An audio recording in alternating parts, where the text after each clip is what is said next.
Jay Crawford, Adam the Bull, Garrett Bush, Dustin Fox, Jason Lloyd, Tyvis Powell, plus, ba-da-da-da-da, you're loving him, Mikey McNuggets. And so many big names, it would take me hours to say all of their names. The ultimate Cleveland sports show starts now. Booyah! Hey, happy Monday! Did everybody watch the Masters yesterday? I know we're going to talk about it in overtime. Woo! Dang. That was awesome. That is television sports at its finest. Yeah. It was the most crazy roller coaster ride of any game you can think of because there were 9 peaks and 9 valleys. Yeah. Rory missed that putt on 18. Leslie was just getting ready to put dinner on the table, and I jumped off the couch. Oh my God, he missed it! That's his I thought it was over. I did too. He thought it was over. You could see it. And you're torn because Justin Rose, who's a fantastic golfer, has never won the Masters. I think he's finished. That was his third second, if I'm not mistaken. He's always the bridesmaid, and that was kind of Rory's thing too. But we'll talk about that in overtime. So if you watched it and you want to recap and you want to relive some of the highs and lows of that, we're going to do that in overtime. Meantime, we got a lot of guards, Cavs, Browns. Guards, you can't say it was anything but an excellent road trip, but there were some things that we saw in Emmanuel Clase. Wow. Yeah. I'm getting closer to thinking he might actually need, hold your phone, a trip to the minors. What? Oh, boy. Yeah. Now, this is why I would recommend that. And I'm the Duke of Jerk. Something's wrong with him. You want to do it now or you want to save it for when we dive into the Guardians? Wow. Let's save it. Yeah. But okay. Because of the role he plays, you can't afford for him to figure it out in the closer role. I mean, So do you take him out of the closer role, confidence dinged? It's already a mental issue. Yeah. Or do you tell him, look, it's not about getting guys out right now. It's about getting your stuff back because there's clearly a disconnect. We're better to get your stuff back than somewhere where the results don't matter and you can just work on your location. I mean, he just got rid of them videos. They'll never do it. And looking at all his minor league trophies and high school All-American photos. What did you think he's going to do? They send him to the minors, bro. That's wild. He'll pull out the yearbooks. Little league pictures. See this right there? Uh-huh. Now, it's absurd on its surface, and they won't do it, but you're watching him, he can't get out. I think they would move him into a low leverage role before they did that. They would just pull him out of the closer's role. Yeah, we'll talk about it down the road. The reason I would say that, because that to me feels more punitive, but you can't let him figure it out in the closer role. You can't do it. And what if, you're going to bring K. Smith. What if he balls out and he's lights out? Then what you going to do? Well, he's getting his game back. So if you move him to the closer role and he looks good, and now Clase is looking around like, you still got to move Clase back to the role so he can re-solidify himself so you can trade him. Yeah, right now I think they would welcome the opportunity to trade him. Yeah. But at this moment he's damaged goods. He's got to fix it. I think it's all mental. His velocity is there. It's not like he's leaving everything over the plate. Everything. Yeah. And nitro zone a lot of times, and he's not fooling anybody. Yeah. And hitters, the first 4 hitters reached base Saturday, and I don't know. We'll get there. Cavs. You sent an email that was interesting in the rundown yesterday. You basically had a Cavalier up for every single postseason award. Basically, yeah. Except for Rookie of the Year. That was it. Yeah, no Rookie of the Year. They're not going to have the MVP finalist, but they are in the running. So we're going to make the case. They're not going to win all these awards, but throughout the show, we're going to make the case as to why they should at least be in the conversation to take home some hardware. I found a really cool Cavs stat real quick that doesn't have to do with our topic later. But you heard of the 50-40-90 club before, right? Yeah. You've heard that in basketball. Yep. Not many guys in the history of the league have ever finished a season in the 50-40-90 club. Well, Jared Allen is now a one-of-one member in the 70-70 club. He is the first player in NBA history, in the history of the league, to finish a season with a better than 70% field goal percentage and a better than 70% free throw percentage. The first player ever. That's astonishing. And now these are guys with at least enough qualified shots, but he Wilt is now Chamberlain the founding wouldn't member. Have done it. guy the that 70 dunked every club. time he got the ball? I think he got Think the about free the guys throws. who shoot 70%. Oh, They're yeah, not the free free throw throws. shooters. Yeah, Jared yeah. Allen, the first, a 1 of 1. That's insane. Good for him.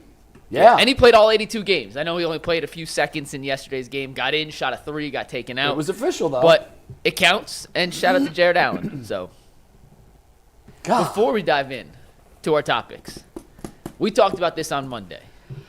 We mentioned it on Friday. We had our championship men's league game yesterday. yes, I forgot to ask you about that.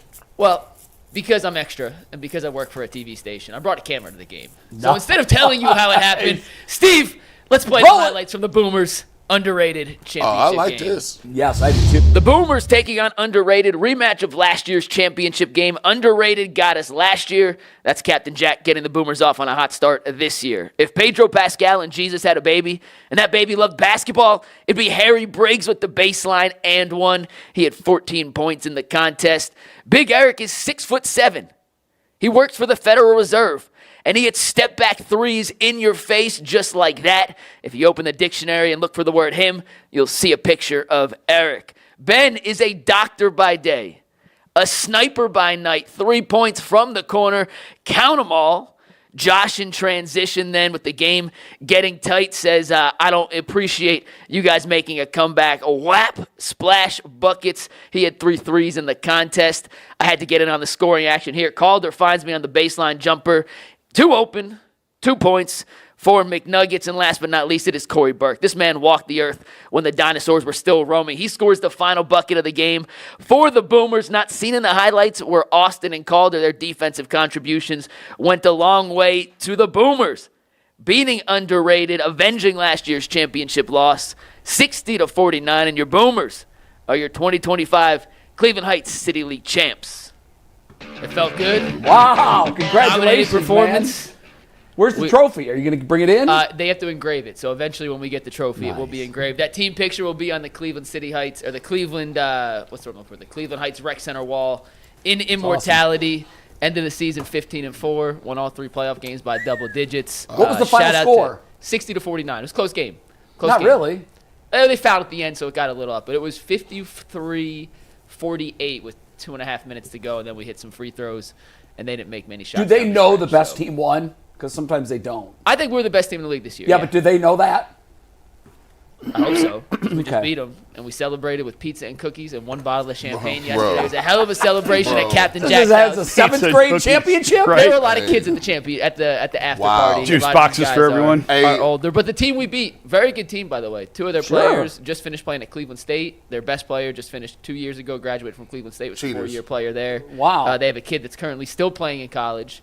And Cheaters. he fouled out of the game. But shout out to the Boomers. That's it's a long fantastic. season. It almost took half the year, but when it was all said and done, the Boomers, your 2024-2025 Cleveland Have Heights you- I love it. champions. Have you ever noticed that, and this is a fact, this is a white-black thing. Notice, anywhere you go, if you order pizza, white women only eat cheese. Don't put no toppings on that. I have never seen a white woman ever get the works pizza. Take it to the bank. There was white women eating pepperoni yesterday. Yeah. How many white women have you ever eaten pizza with? Oh, thousands. I went to OU. Thousands. Thousands. Holy cow. On page 473 of my list. Hundreds of them. You know what? Now that I think of it, my wife eats margarita pizza, Okay. Same. so it's just cheese. No, my wife likes pepperoni and sausage. Do your daughters have any pepperoni and sausage on those pizzas? Daughter likes pepper. Daughter will eat pepperoni. Doesn't love it, but she'll eat it. See, I'm telling you, take it to the bank. I'm going to start paying attention to that. I think you Watch. might be onto something And here. they're like all that. If you get more than 3 toppings, they are not eating that pizza. Huh. I love that. That is a research project, I will take on. I have Well- never given it 1 ounce of thought till this exact moment, but I will He's- now start surveying the white women I eat pizza He has with. surveyed 1,000 women. Thousands, 1,000 plural. women. Thousands. Plural, thousands. Yeah. Hey, I wanted to put this out here real quick. I'm probably going to get the name of it wrong. It's like Cleveland Game Room or something. We did a feature upstairs at this place. Me, Mike Polk, Stephanie Haney, Betsy Oh, Klein. then you know it's good if it's that forward. It was, so you go in and there's this huge room about this size. It looks like a TV game show studio. You play 5 different game shows. And they're all variations of like Family Feud. It's called I've seen an Friendly ad. Feud. I've seen an ad for this. I haven't laughed that hard in years. My head hurt when I left the place. You can bring your own booze. And so they can't serve it. They must not have a liquor license, but you can drink there. Yeah. It's big for bachelor parties, bachelorette parties, birthday parties. And it got me to thinking, we should do a UCSS party up there. And you can have as many team members as you want because you collaborate. You know how in Family Feud there's 5 on each side? But it's great. You come up to the podium. There's an employee who's a game show host. He's a comedian, actor who plays the role. Text me the name of this place, and I'll send it to Justin. Yeah, I will. I'll find out the exact name of the place. It's a Cleveland escape room, but then it's a part of that facility is this game show, and it is a blast. Strongly recommend it for parties or for birthday parties, whatever. We had a blast. So. Awesome. Well, Boomers are champs, and let's dive into our first topic of the day. Our first topic is brought to us by Nissan, and specifically the Armada Player of the Week. It's brought to you by our friends at Nissan and the all-new 2025 Nissan Armada. Each week, we're taking a look at a draft prospect and picking one guy that stands apart, the guy we believe showcases the strength and power needed to push the Browns forward as we look ahead to next season. And this week's Armada clear-cut Player of the Week is Cam Skattebo from Arizona State. You want to talk about a heavy-duty running back, a rugged player. He can conquer home crowds and road crowds. You saw what he did against Texas in the college football playoff. He exuded confidence. He dreamed big. He went big. And when I think of the Nissan Armada, I say go forth and conquer. That's exactly what I think of when I watch Cam Skattebo play football. It's clear that our Player of the Week is out here ready to conquer the road ahead with confidence, just like you can in the all-new Nissan Armada or any of their other outstanding vehicles. Take the Nissan Armada, Rogue, or Pathfinder and go find your big next adventure. Shop NissanUSA.com. So, guys, a couple weeks ago, the day after Myles Garrett re-signed his record-breaking extension with the Cleveland Browns, he was asked by Andrew Siciliano on a podcast about the plans at quarterback and whether or not that played a role in him signing an extension with the Browns. In case you forgot exactly how that interaction went, here is the clip from the podcast with Myles talking to Andrew Siciliano about the Browns' future quarterback plans. In all seriousness, do you know who the quarterback's going to be? I mean, do you have an idea? After conversations, I do have an idea. Okay. Do you like the idea? I like it enough to be here smiling in front of you because I think we have a good chance of that happening and making the most out of it. Can you tell us who it is, Myles? You know I can't do that. So, G. Bush, at the time of that conversation, do you believe the Browns had told Myles Garrett that the plan at quarterback was going to be Kenny Pickett and Joe Flacco, or do you think circumstances have changed, and that is how we have ended up with the Pickett-Flacco quarterback room? This is a tricky little question because I think he might have been just playing around a little bit. They might have told him. He gave him a ballpark idea of who's going to be the quarterback. But when it comes to Flacco, I think they did tell him it was going to be him. At that time, I don't think the Browns were in with any other quarterbacks. They didn't have enough cap space to get a lot of people. And they probably told him, look, Kirk Cousins is a long shot, but here's what we're going to do. Hey, man, Myles, you went to the playoffs one time, right? Couple times. The one time that you went to the playoffs, it was with Joe Flacco. How did you like him? You guys had fun at the end of the season. He's a professional. He's a good locker room person. You ain't gonna have no problems. With no turmoil. And look, you saw what the offense looked under him. And I also think they said Flacco will get that done, and then we're going to get a quarterback in somewhere within the first 2 rounds. A young quarterback. I think they probably told him who they were going to go after in terms of a young quarterback, and I think they did set it up. I think they did go after Flacco. They could have went after some other guys, but I think, what I said before, they're looking for familiarity. They're looking for people, that's a little comfort zone for people.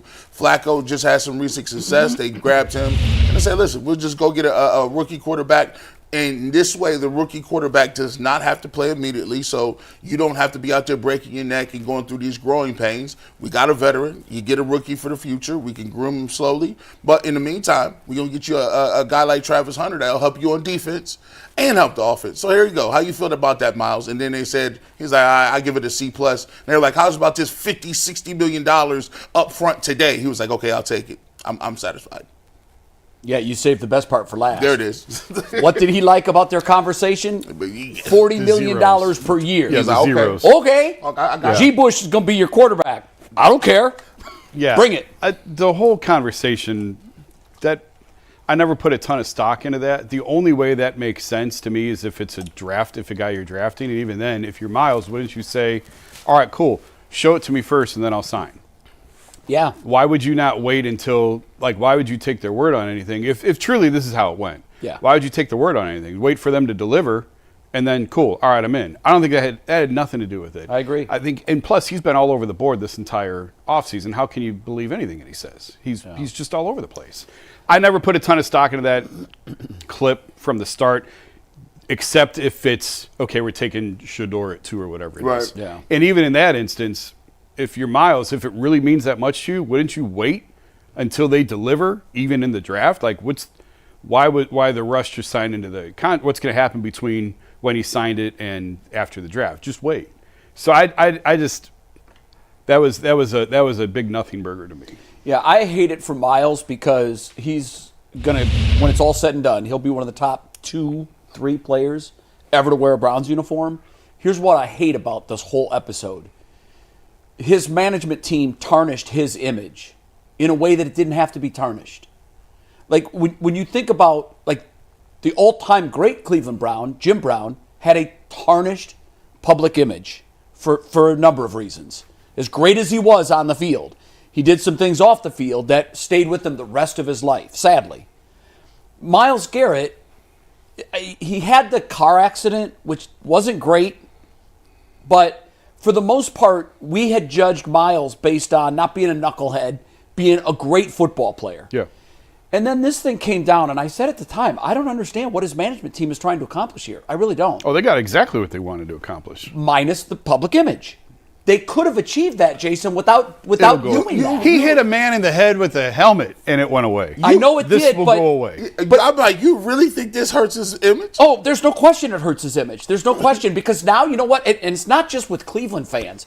Fans across the league are laughing hysterical that anybody may buy the fact that they talked him into a plan. Yeah.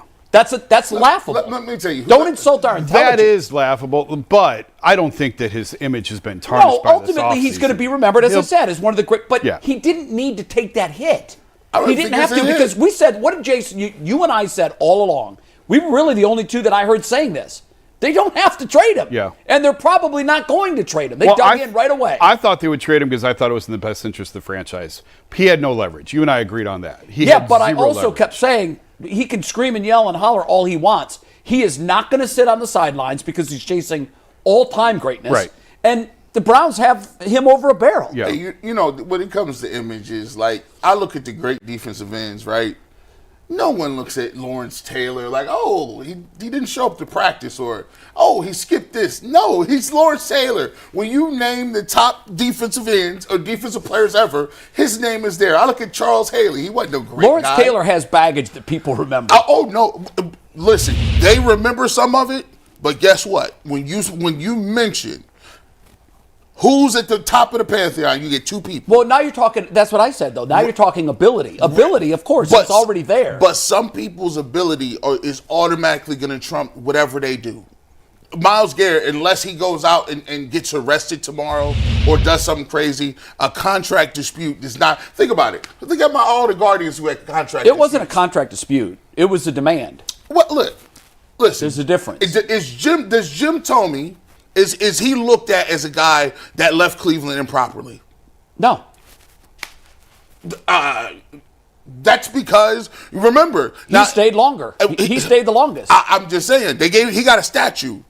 Right, yeah. So look, at the time, you got to think about everybody who left. Jim Thome was the last one. They were like, he was the last to go. We're going to try to get something done. We're going to try. It did not work. Yep. And when I think of Jim Thome, I just think of all-time home runs. I don't think of, oh, well, listen, he left Cleveland and went to another.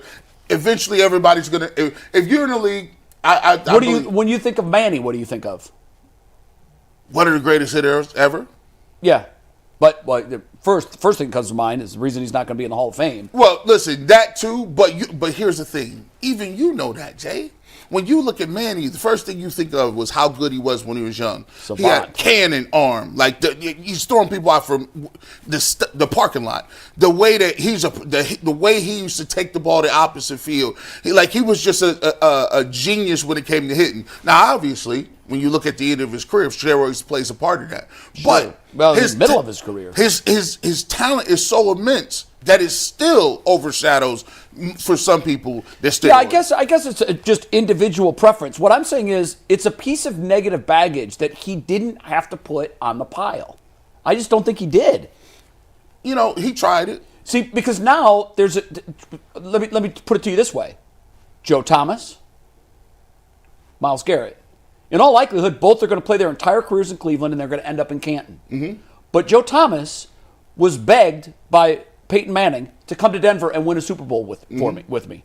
A Super Bowl they eventually won. Mm-hmm. Joe said, nope, I'm good. This team's been by my side since day one. I'm good. That's how he's built. And stayed. Now, there's some people that look at that as a terrible negative. Wow, where's the winning instinct in Joe? Mm-hmm. And then Myles went the other way. Myles said, I can't win here. I'm leaving. And had he stuck to that, I would have at least admired him for that. I'll give you this. But what he did was he said, nope, you guys aren't any good. I got to go somewhere where I can win. Here's $40 million guaranteed. Thank you very much. It's just not a good look for me. In the NBA, I remember this happening vividly. I was young enough or old enough, wherever you want to phrase it, to remember when Kobe Bryant said, I'm never playing for the Lakers again. Yeah. He went on Stephen A. Smith's show and said, I'll never play another game for the Lakers. And Kobe Bryant is now retired to Lakers. He is the blueprint for the Laker. Yeah. He is so much a Laker that LeBron is not a Laker. He's so much a Laker that Luka can never be a Laker unless you come up to be. Listen, Anthony. Well, it's because he was there for his whole career. But those guys weren't. He openly said, I am not going to play here anymore, and people don't remember that. I do. You brought it up. But we bring it up. Guess what? We think it's Kobe. It's just Kobe. A lot of it is posturing and negotiating, and it'll go away. It's a credibility ding right now because we just said, Myles is all over the place this offseason. How can you believe anything he says right now? But when he gets to the end of his career, no one's going to care about it. Even if he gets the Defensive Player of the Year. If he gets the Defensive Player of the Year again, people will forget this even happened this year. Yeah, nobody will care. I think you guys are conflating. Like on his football resume, absolutely, it's not going to come into play at all. But in the Joe Thomas comparison, you have the Joe Thomas player resume, impeccable. Yeah. Joe Thomas, the person resume, impeccable. Yeah. And then for Myles Garrett, you have the football resume, impeccable.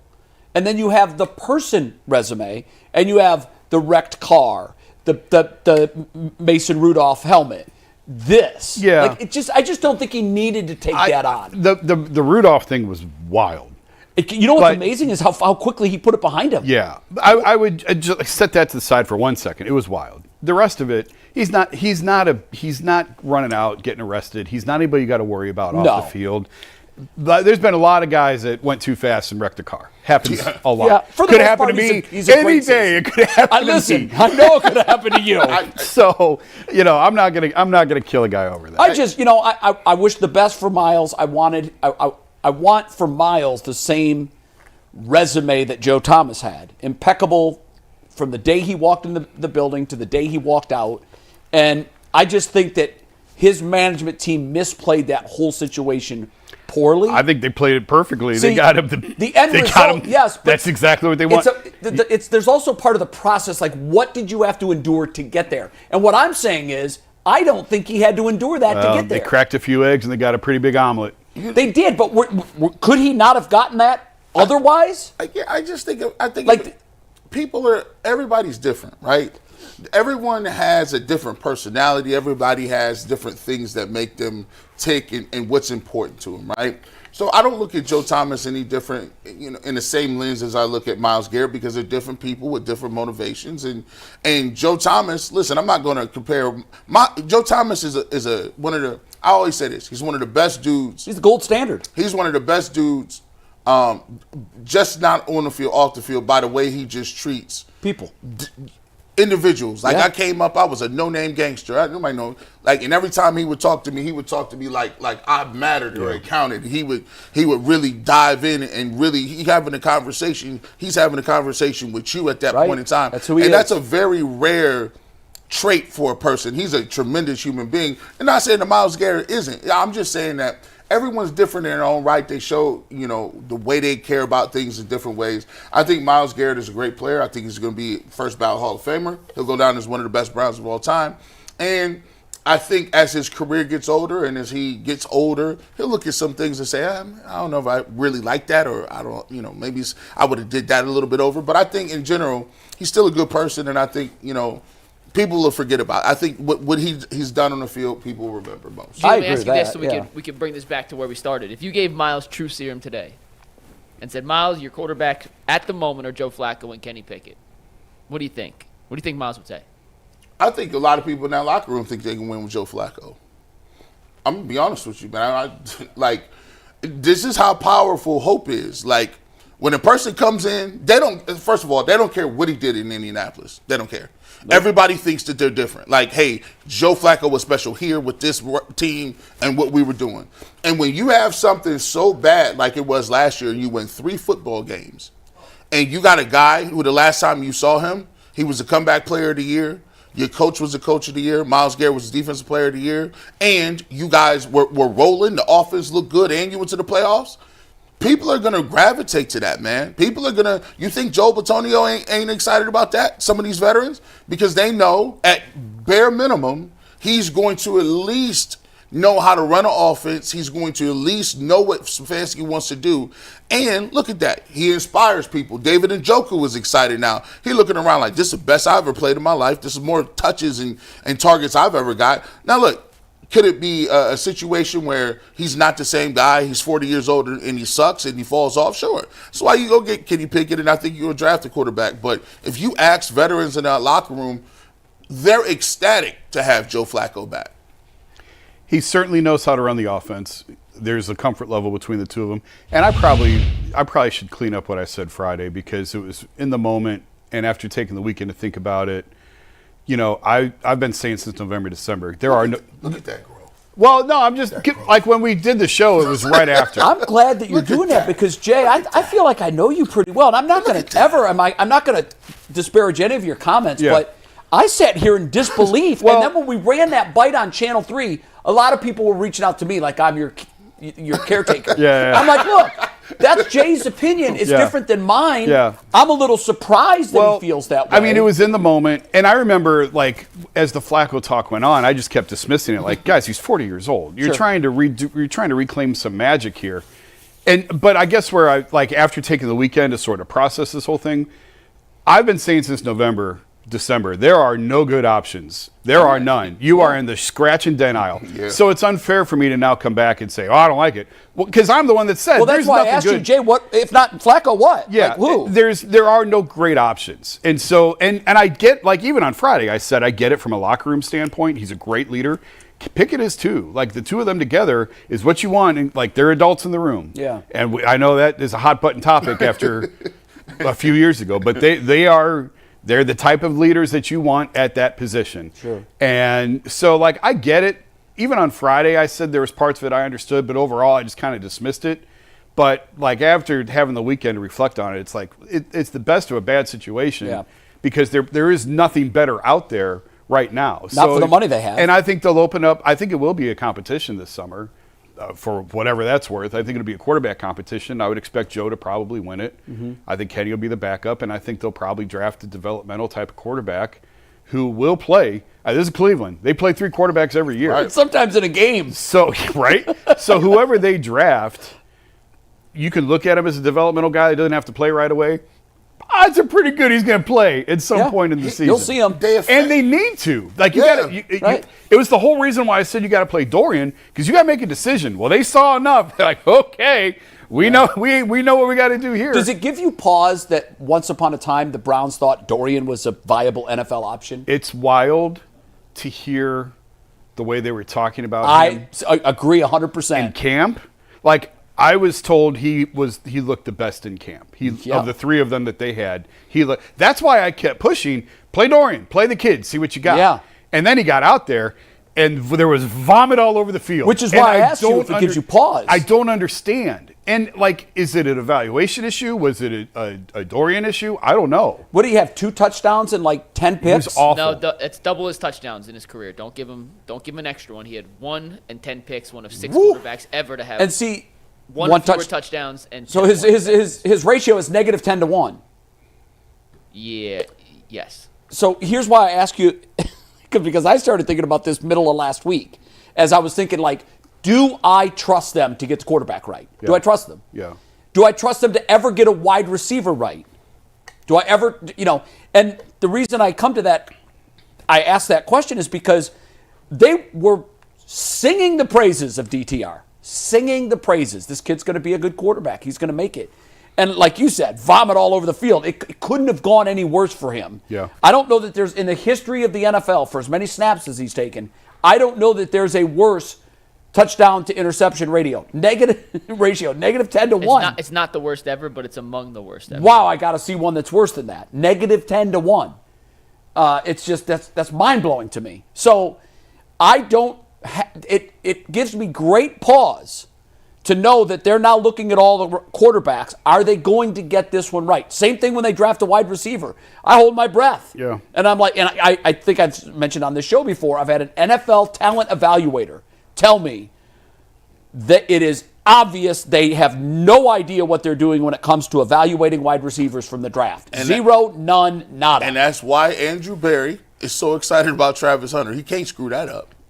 I don't know. One would hope. You stop this. We'll see. There will be no slander against 12. There ain't no sure things ever. That's it. There will be no slander against 12 before this starts. I know what I wanted to ask you guys, and I don't think it would happen because I think there might have been some animus when they traded him.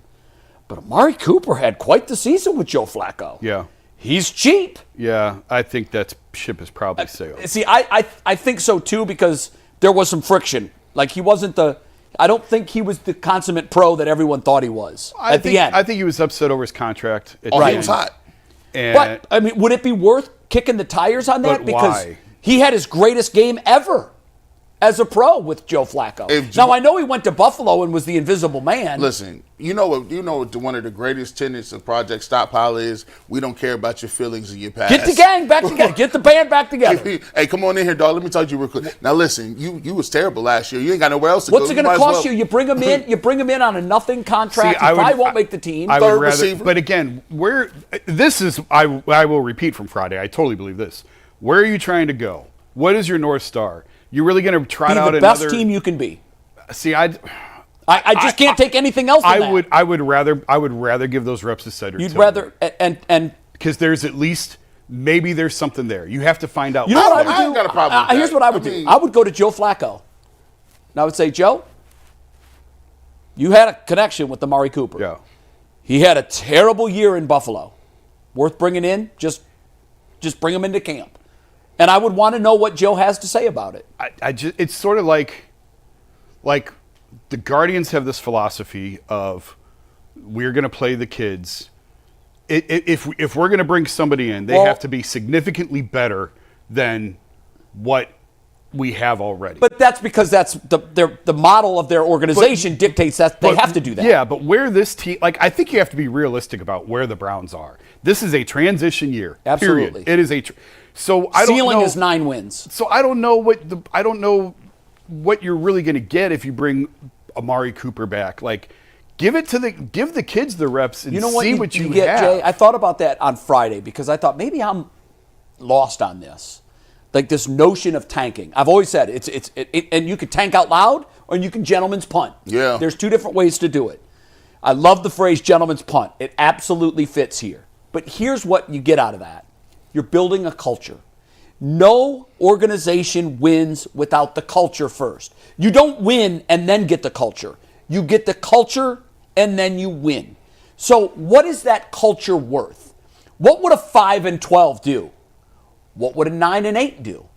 It gets you going in the right direction. It moves it's a game. It's a long game, and you're moving the board piece on the board. That's a big assumption that they're going to get to 9 wins, though. It's a huge assumption. They could, but here's the thing. That's a big assumption. I can't punt on the entire season when I'm trying to convince everybody and their mother that the stadium down in Brook Park is the best thing possible. I'm not disagreeing with your premise. I'm just saying the assumption and even take the stadium out of it. I get it. But to me, what's the difference?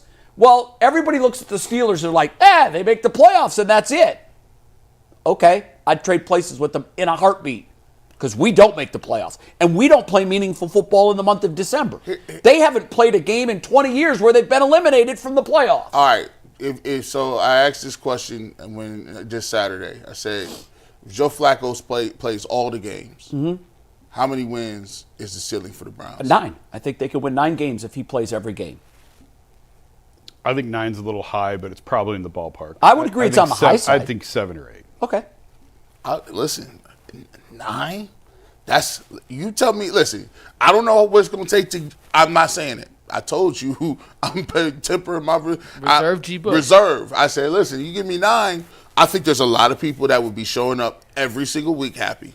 I also think it's quite an assumption to assume that a 40-year-old quarterback is going to play in 17 games behind. That's a huge line with it questions. Is. It's also quite an assumption to believe that he can play all 17 like he played the 5 here 2 years ago. He was not good in Indy last year. Absolutely. He was good at the end of the season. I don't agree with the fact that he wasn't good in Indy last year. I didn't see all of his play. I didn't see all of his games, but I watched him a lot because I had interest in him. I saw a lot of the same things I saw here. He's not afraid to make the impossible throw. And what do you get when you've got a quarterback that's not afraid to make the impossible throw? You get Brett Favre. You get a lot of risk, a lot of reward, he's gonna score, and you have to bite the bullet. I said on Channel 3, he's going to score a lot of points for both teams. And that's okay. Hey, listen. Makes for exciting football. Best time. Better than losing 17-3. Hey, best time I ever had with the Browns last year was Jameis Winston throwing for 900 yards. That's right. True. It was fun to watch. And, your point about he's basically Jameis Winston, you're right. Yeah. And I think a conversation should have been had, and I hope it was, of the two, who do we most want to bring back? And I think the answer is Joe. Obviously, Jameis is much younger. But with Jameis, the full Jameis Winston experience is like Rory's 4th round at Augusta yesterday. There are unbelievable highs and there are unbelievable lows. Joe Flacco is dopamine. Like, Joe Flacco is like, because there are a large contingency of people that just said, why'd you let him go anyway? Why he should have been here? Why did you offer him? And now he's back. And think about how often this never happens. Fans say, why'd you let this guy go? And the organization says, oh, yeah, you're right. Bring him back for one more year. These guys are like, oh, this is Christmas. Flacco Valley is back. Let's go. It'll be fun. Vibes are high for sure. And we will have plenty of Joe Flacco discussions. We do need to set an over-under. Like, I want to have a day before the season starts on prop bets for Flacco. Oh, we'll do them all. How many will he start? How many will he finish? How many 300-yard games? In those incentives, it's a $4 million base up to 13. A lot of them are He's playing for an extra $9 million, guys. Well, we heard about the second half against Baltimore for an entire offseason. Yeah, we did. Now we're going to hear about the 5 games. We're going to hear about like that, 5 games versus a half is 10 times the sample size. I'm having fun. And you got to throw the Houston playoff game in there, too. Hey, listen. Last point here, G. I know. Is it too early for me to be like, I'm calling for the 300 game one? No, here's G. Bush. Here's G. Bush in late August. I did the math. 6,000's in play. He can get to 6. He can get to 6,000.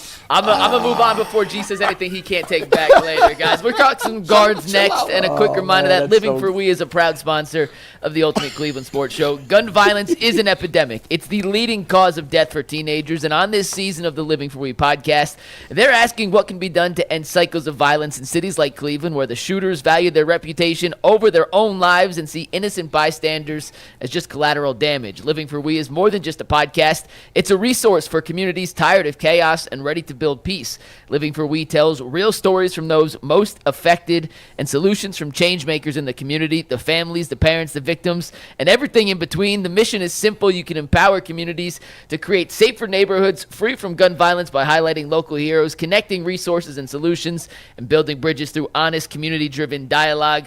Join host Marlene Harris-Taylor and Maisha Watkins every other Tuesday for a new episode of Living for We. Keep your head up. You can find this award-winning show wherever you get your podcasts, and you can watch full episodes by searching for Living for We on YouTube.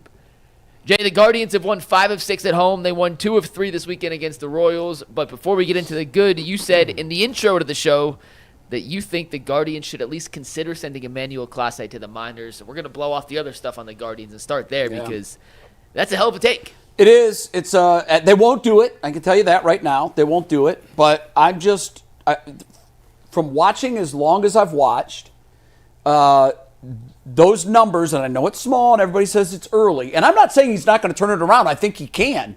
I'm trying to get Emmanuel Clase to be the old Emmanuel Clase. And I don't think you can do that against major league hitters in the 9th inning of close games. Because what element is there?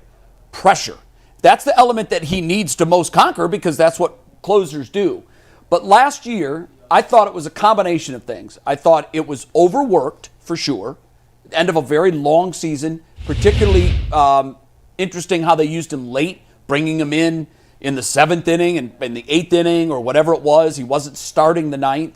You asked him to do something that he wasn't used to doing. I don't know that he can. I always say it's like you ever lose control of your vehicle and you're going down the road and the wheels going like this. Yeah. And you know in that split second, this can go one of 2 ways. I can reel this in, or it's going to go really off the rails really fast.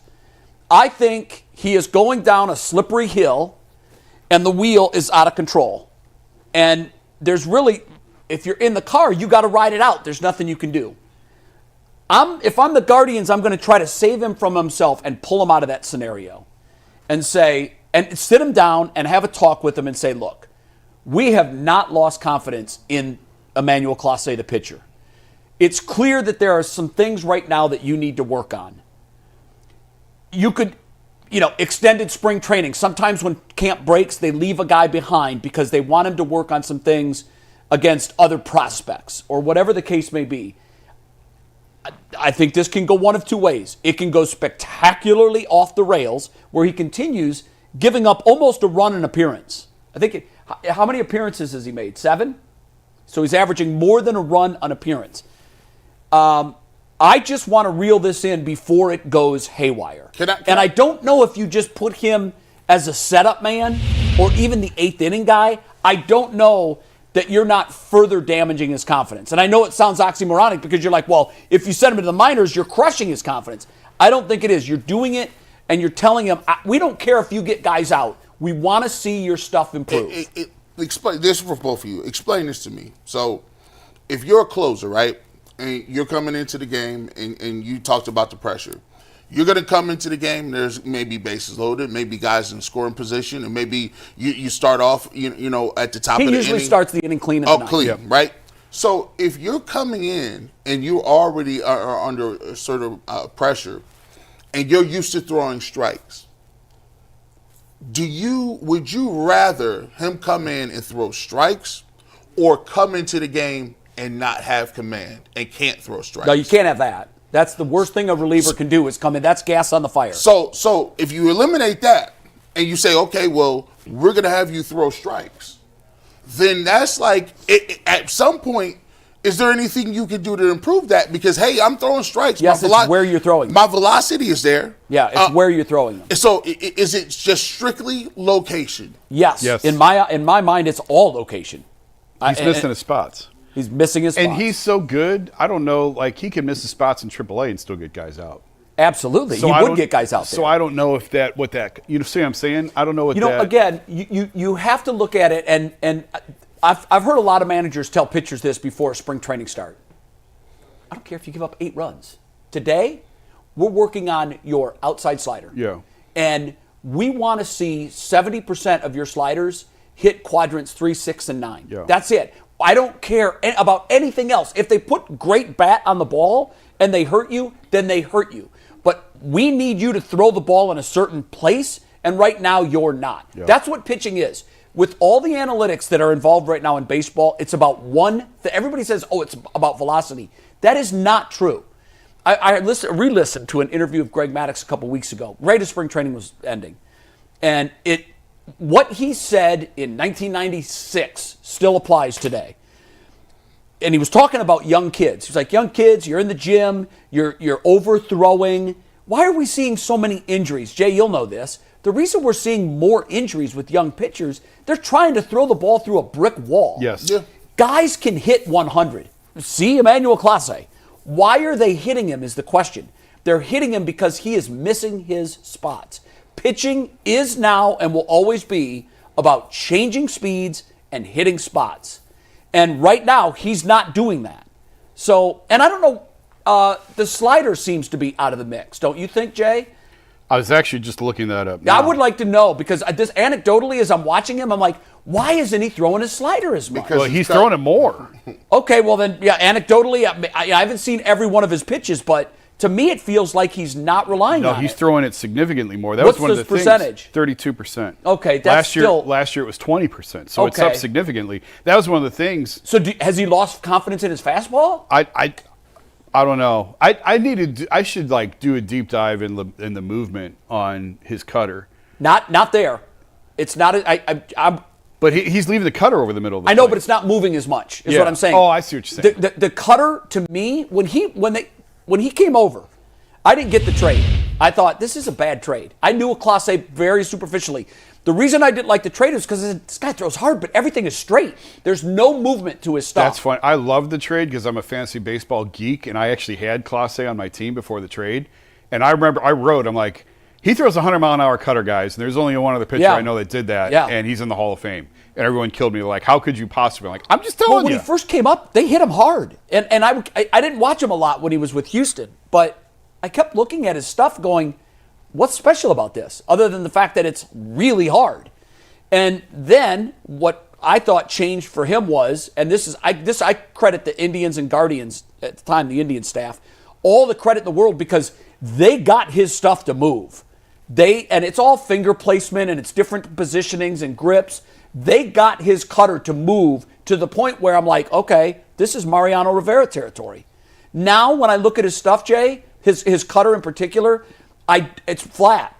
And guys are going to hit that all day long. Well, it could be he's trying to get movement on those pitches, and maybe he's throwing to a place where he thinks he's going to get the slider to break a quadrant outside, and he's throwing it and it's just not breaking. So his cutter last year, launch angle is the trajectory it comes off the bat. Right. Exit velocity is how hard is it coming off the bat. Last year off his cutter, the launch angle was 0. Jeez. And it was 86 mile an hour was the exit velocity. This year, the launch angle is 6 degrees, which doesn't sound like a lot. But it's a lot. A lot of his pitches are getting hit higher than they were, and the exit velocity is 90. So the velocity on it is a tick down. It's about a half tick down in terms of how hard he's throwing it compared to last year, and they're hitting it harder. He's missing his spots, and he's not putting it where the guys used to beat it into the ground. And now they're getting some lift on it, a little bit of lift on it. See, my fear with this is they move him to the 7th inning guy or even earlier, and guys continue to pound him. That's devastating. Where I think if you put him in the minor leagues, he's going to get outs. Because a lot of these pitches that these guys are hitting hard for base hit, the first 4 guys, boom, boom, boom, boom, hit it hard, put it in play.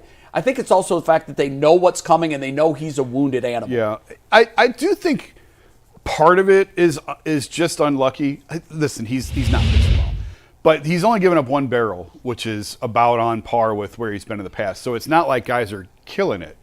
I think part of it is bad luck, but a lot of it is that he's just missing his spots. And I don't. Maybe it was overuse. Maybe it was the Andrew Miller effect of 2016, where he was never the same pitcher after that. How many innings did he throw last year? I can look it up. Mike, you could probably look it up faster than I can. I'm on Class A last year, 1 sec. And the playoffs. I think that's even more important. Yeah. Appearances to playoffs, because he probably averaged more than Class A last season, threw in 74 games through 74.1 innings. That was in the regular season. Which means he was called on one time to get an extra out. Yeah, almost half the games he appeared in. Almost. And then in the playoffs last year, That's a lot. he pitched in 7 games. And how many innings?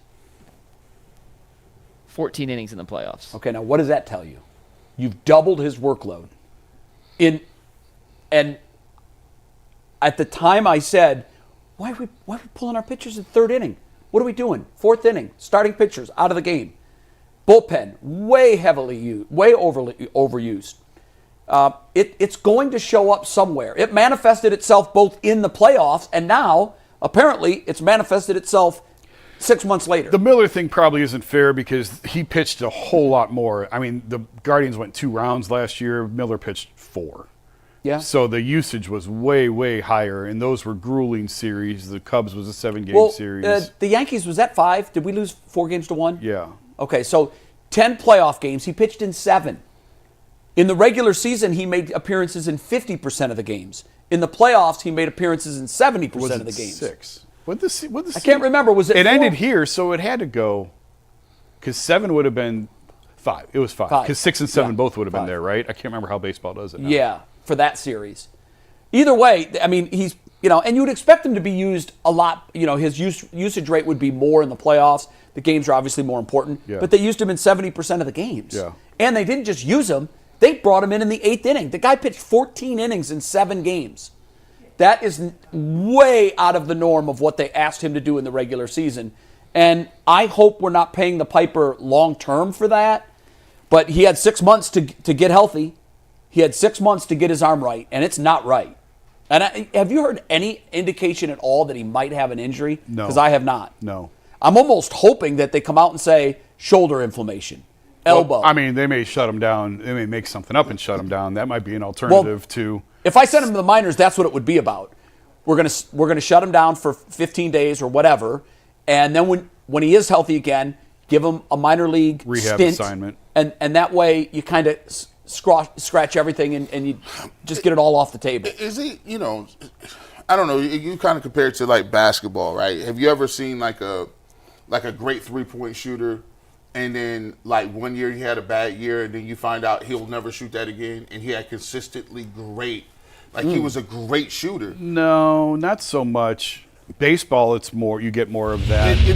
You do, because throwing a baseball is the most violent act in sports. Yeah, you get guys who it's unnatural. Steve Sachs, Chuck Knobloch couldn't make the throw from second to first all of a sudden, just overnight. Mackie Sasser was a catcher, couldn't throw it back to the pitcher. Yeah, Rick Ankiel. Rick Ankiel. Right. What if he's just like, look, that he's just doesn't have command anymore. No, I don't think it's that, because he's I don't throwing either. strikes. He's throwing strikes. It's That's not the like problem. He's just lost the zone. That's the problem. That's a different. That is the problem. Hitting his spots. Yes. So it's interesting. Relievers have bad years all the time. Right. They do, but That here's happens. the problem with this. This isn't a guy going from a 1.18 ERA to a 2.9. Right. It's like all-time great. It's times 7. Yeah. And I know, and I agree with you. Part of this is luck. It's such a small sample size. Let's see what he does over the next 7 games. If his ERA is still 7, Houston, we've got a problem. Yeah. It's a big problem. And it's interesting that you said that, because a lot of times guys do lose command. That happens both in short term and then at the end of the careers. That's not the problem with him. So I think it's movement. I would love to be able to track, and I don't know if there's a tool that shows estimated movement on cutter. Oh, there is. Then I would love to know There what is. was his cutter moving last year Yeah. and what is his cutter moving this Baseball year. Savant will have all of that, of the degrees and the movement and the drop. I would be fascinated to look at that. I'll dig into that. And Am I nuts saying he should go to the minors? Yes. I'm I would not. not send him to the minors. I mean, it's not the first time you would say that. Yeah, I think at some point, I don't think we're there yet. Right. It could get to the point where you have to pull him out of the closer role and put him in a low leverage spot.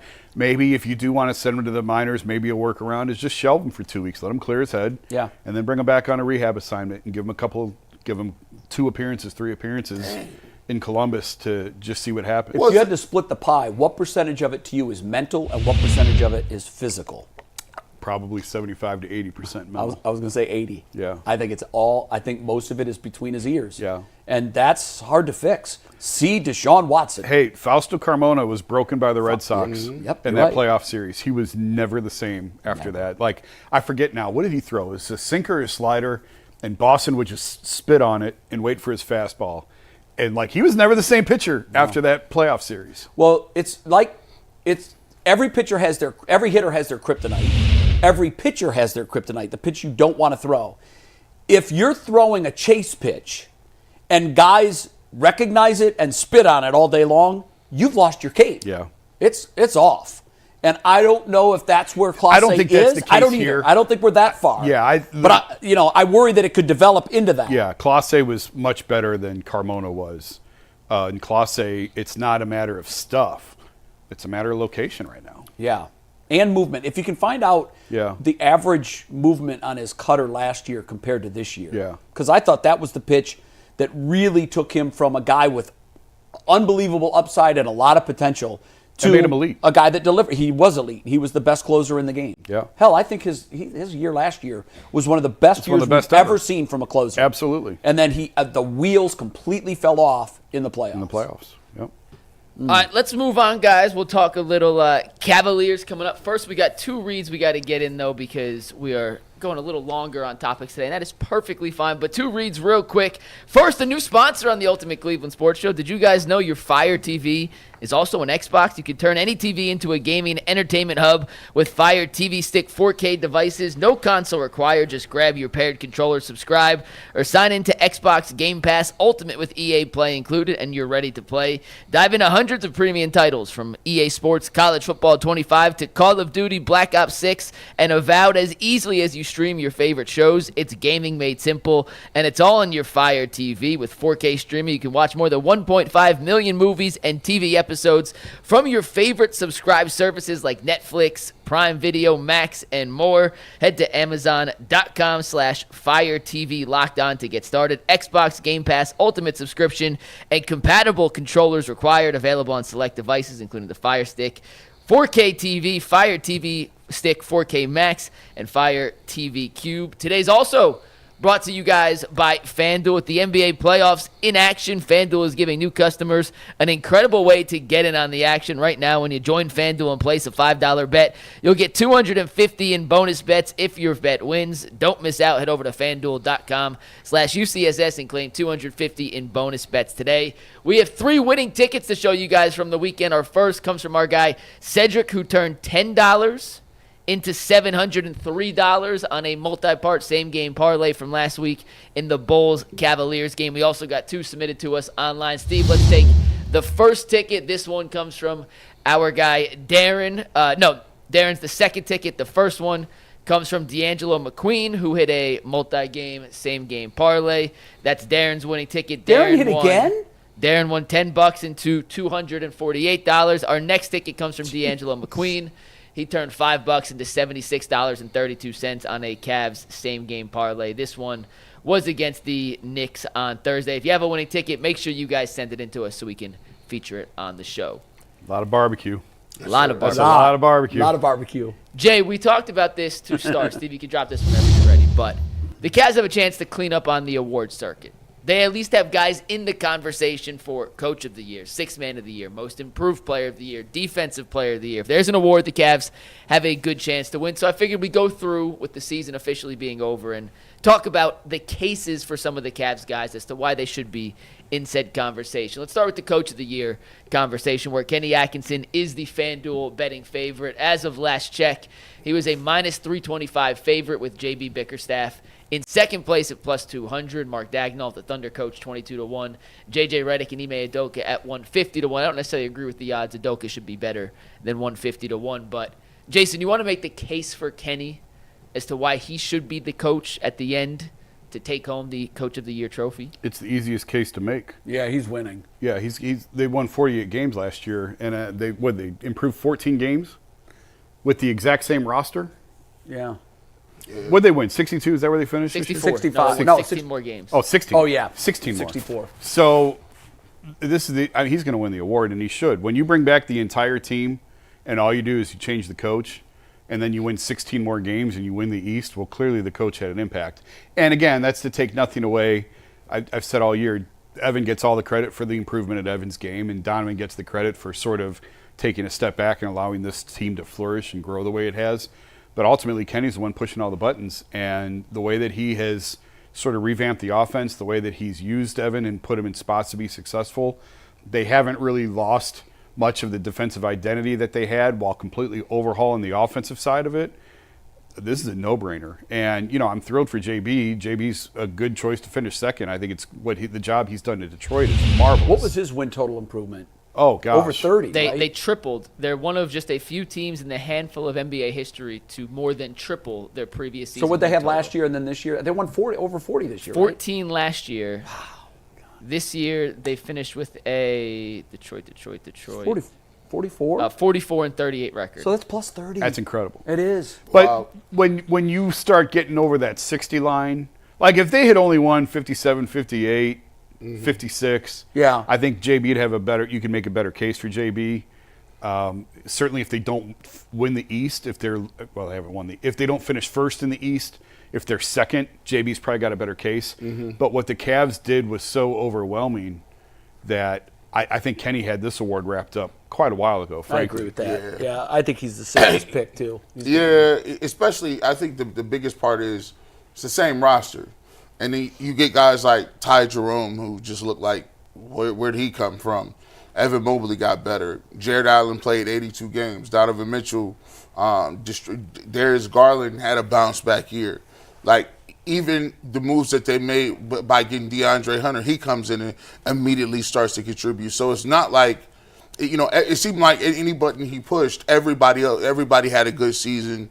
Anytime you start to get over 61, 62, 63 games, it's going to be difficult. And throwing in the fact that the Boston Celtics was the champs, they're in the Eastern Conference. You clinched home court in the Eastern Conference. So listen, this is a two-man race, and it's really a one-man race because I think he really got it in the bag. Yeah, I agree. I think this is the easiest one. I think they'll win one other one. They'll win the Sixth Man a Year.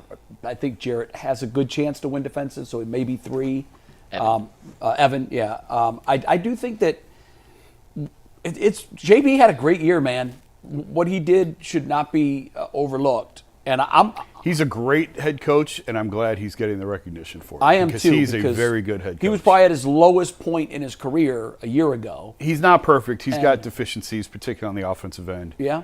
But in terms of, you talk about establish a culture, the culture he established here in Cleveland gets overlooked too often, and it shouldn't. It was on fire. Because it precedes winning. When he walked in, they were a mess. Yeah. And he pulled the wreckage from the bottom of the sea and really sort of established an identity and a culture here that still continues today. They were a mess. Yeah. I think people forget just how bad they were and where they were. I got a call 2 weeks into training camp.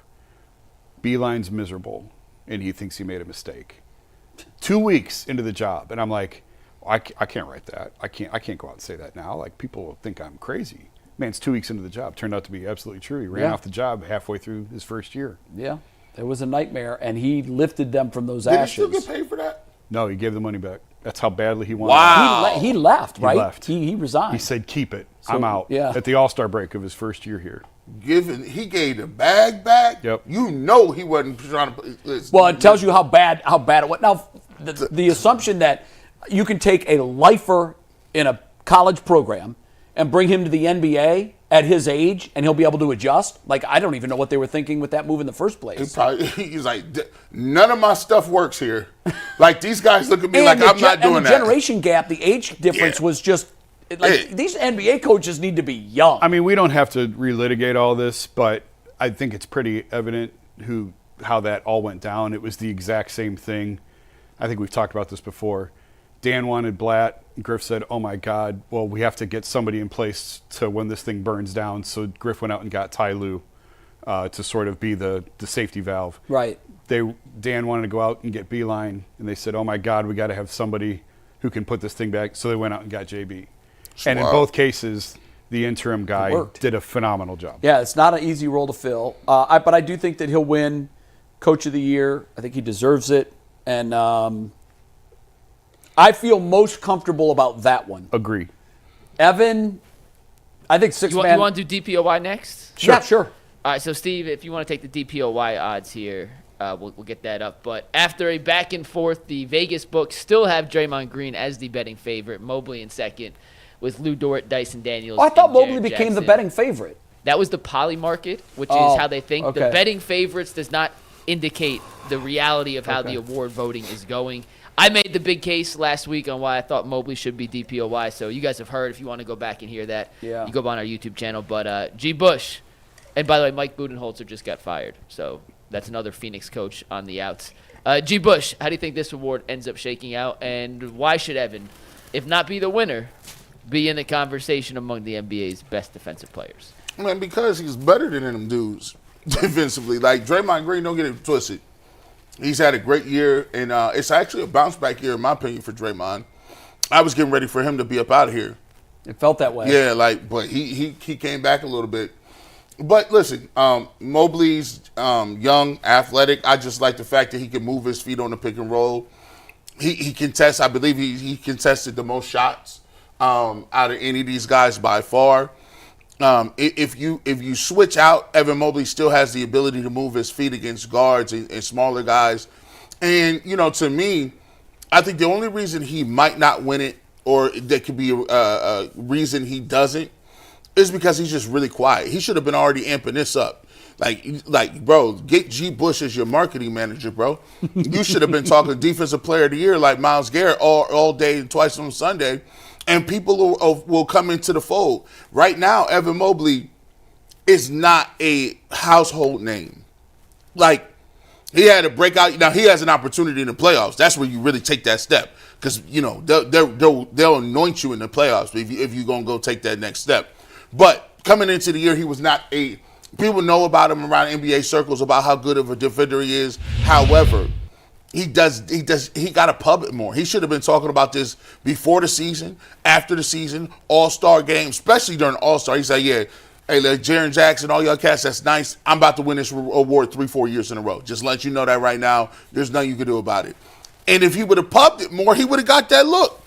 I still think it's a 51% chance he wins just because of the way that they played and the way that the Cavs played this year. I still think he can win it. But next year, if you don't win it this year and you come in second place, I'm going to need you to start running your mouth early in the summer, talk about you the next Defensive Player of the Year coming up next year. I can't disagree with any of that, really. I think that he's an emerging star. We see it every day. If you don't see it every day, you probably don't understand the full impact of what he is defensively. I think he deserves the Defensive Player of the Year, but oftentimes what you deserve and what you get doesn't align. And to your point, he's almost the antithesis of the guy that's going to win it. And I agree with you on Draymond. I don't want to say I'd written him off, but I'd said Draymond's past his prime. Yeah. And he's on the way out. And Draymond, to his credit, it was a nice bounce back year. And he's not afraid to toot his own horn. And I think that usually, sadly, gets rewarded more often than the guy who's quiet and just lets his play do the talking.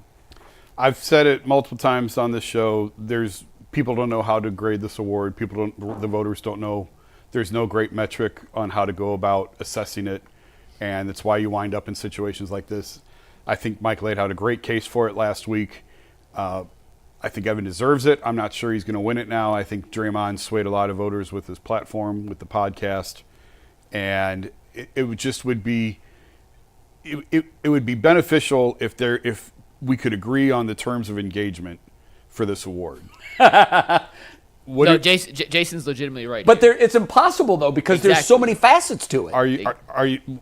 Is it we've gone through the steals era, right? We've gone through the blocks era. It's like in the NFL, to make Myles' case, we came up with the pass rush win rate. We have to come up with something in the NBA to be able to better extrapolate who's really making a big impact on the defensive end. And really in the NFL, we say whoever leads the league in sacks, they're getting the award. Right. So defense is so hard to measure. You know better than anybody. You played it. It's hard to. What do they do? It's hard. Yeah, it's hard to. I identify. like the shots defended and the fact that he is overwhelmingly the leader there. He's second in shots contested this season. Oh, I thought he was first. Among the guys that among yes, the finalists. Yes, okay. Yes. Second in the NBA. I mean, I just like his versatility. Like, you remember during the switch era, right? Even when you go back to like 2016, right? Remember how punitive it was when they kept hunting out Kevin Love and putting him in these pick and rolls. They ran him off the floor. They ran that man off the And the Warriors got him off the floor. And that was the era where people started to say, "Hey, bro, you can't have these bigs out here like this, especially because they're getting hunted like game." And so, like, you look at what Evan Mobley is able to do, and to a lesser extent, Jared Allen. It's a luxury to have somebody that long that can move their feet, where they're not a liability like that. You're not worried about, even with small guards that are shifty and quick, you're not worried about them blowing past Evan Mobley and he can't move. Like, Zach Edey. Like, there's certain games where you can't play him. Right. He's just not going to be able to be played. So I think you look at his versatility and the guys that he can cover, that should be worth something. And look, Draymond is one of those dudes. Draymond, his was kind of the opposite. He was a smaller guy that was able to bang and get down low with bigs. He was a little more of a hybrid. But now you got 2 7-footers that can move their feet, like Jared Allen and Mobley, and it's great. I hope Evan can get it this year, because I think Wemby's about to go on a... Yeah, he might win it and never lose it again. He was the heavy favorite to win it. And had he played 65 games when he suffered the blood clot, I don't care if he missed the final whatever games. If he had reached the threshold. How this will affect his career? No. There's really been no update. Yeah, is anybody starting to get Chris Bosh vibes, or is it not to that level yet? It's not to my knowledge. It's not to that level. No, Bosh was immediate, and they knew right away with Chris. I couldn't remember if there was a build up to it, and then it was like boom. I'm going off memory. I remember talking to him at the All-Star. See, I thought there was an incident, and he had come back, and then all of a sudden it was just like, nope, that's it, you're done. If you guys remember back an hour ago when we showed you the Boomers highlights, Dr. Bennu with the 3 from the corner. We actually were talking about this yesterday. He said the blood clot for Wemby he thought was more just because of how abnormal Wemby body-wise is. It was in his shoulder. Right. As opposed to Dame Lillard, who has one in his lower body, and he's he's a big guy, don't get me wrong. Yeah, and he thought that was more concerning as opposed to Wemby's, because Wemby's was more of an anomaly in his body structure. That could be figured out and fixed. Those long guys have issues, blood issues, heart issues. Yeah.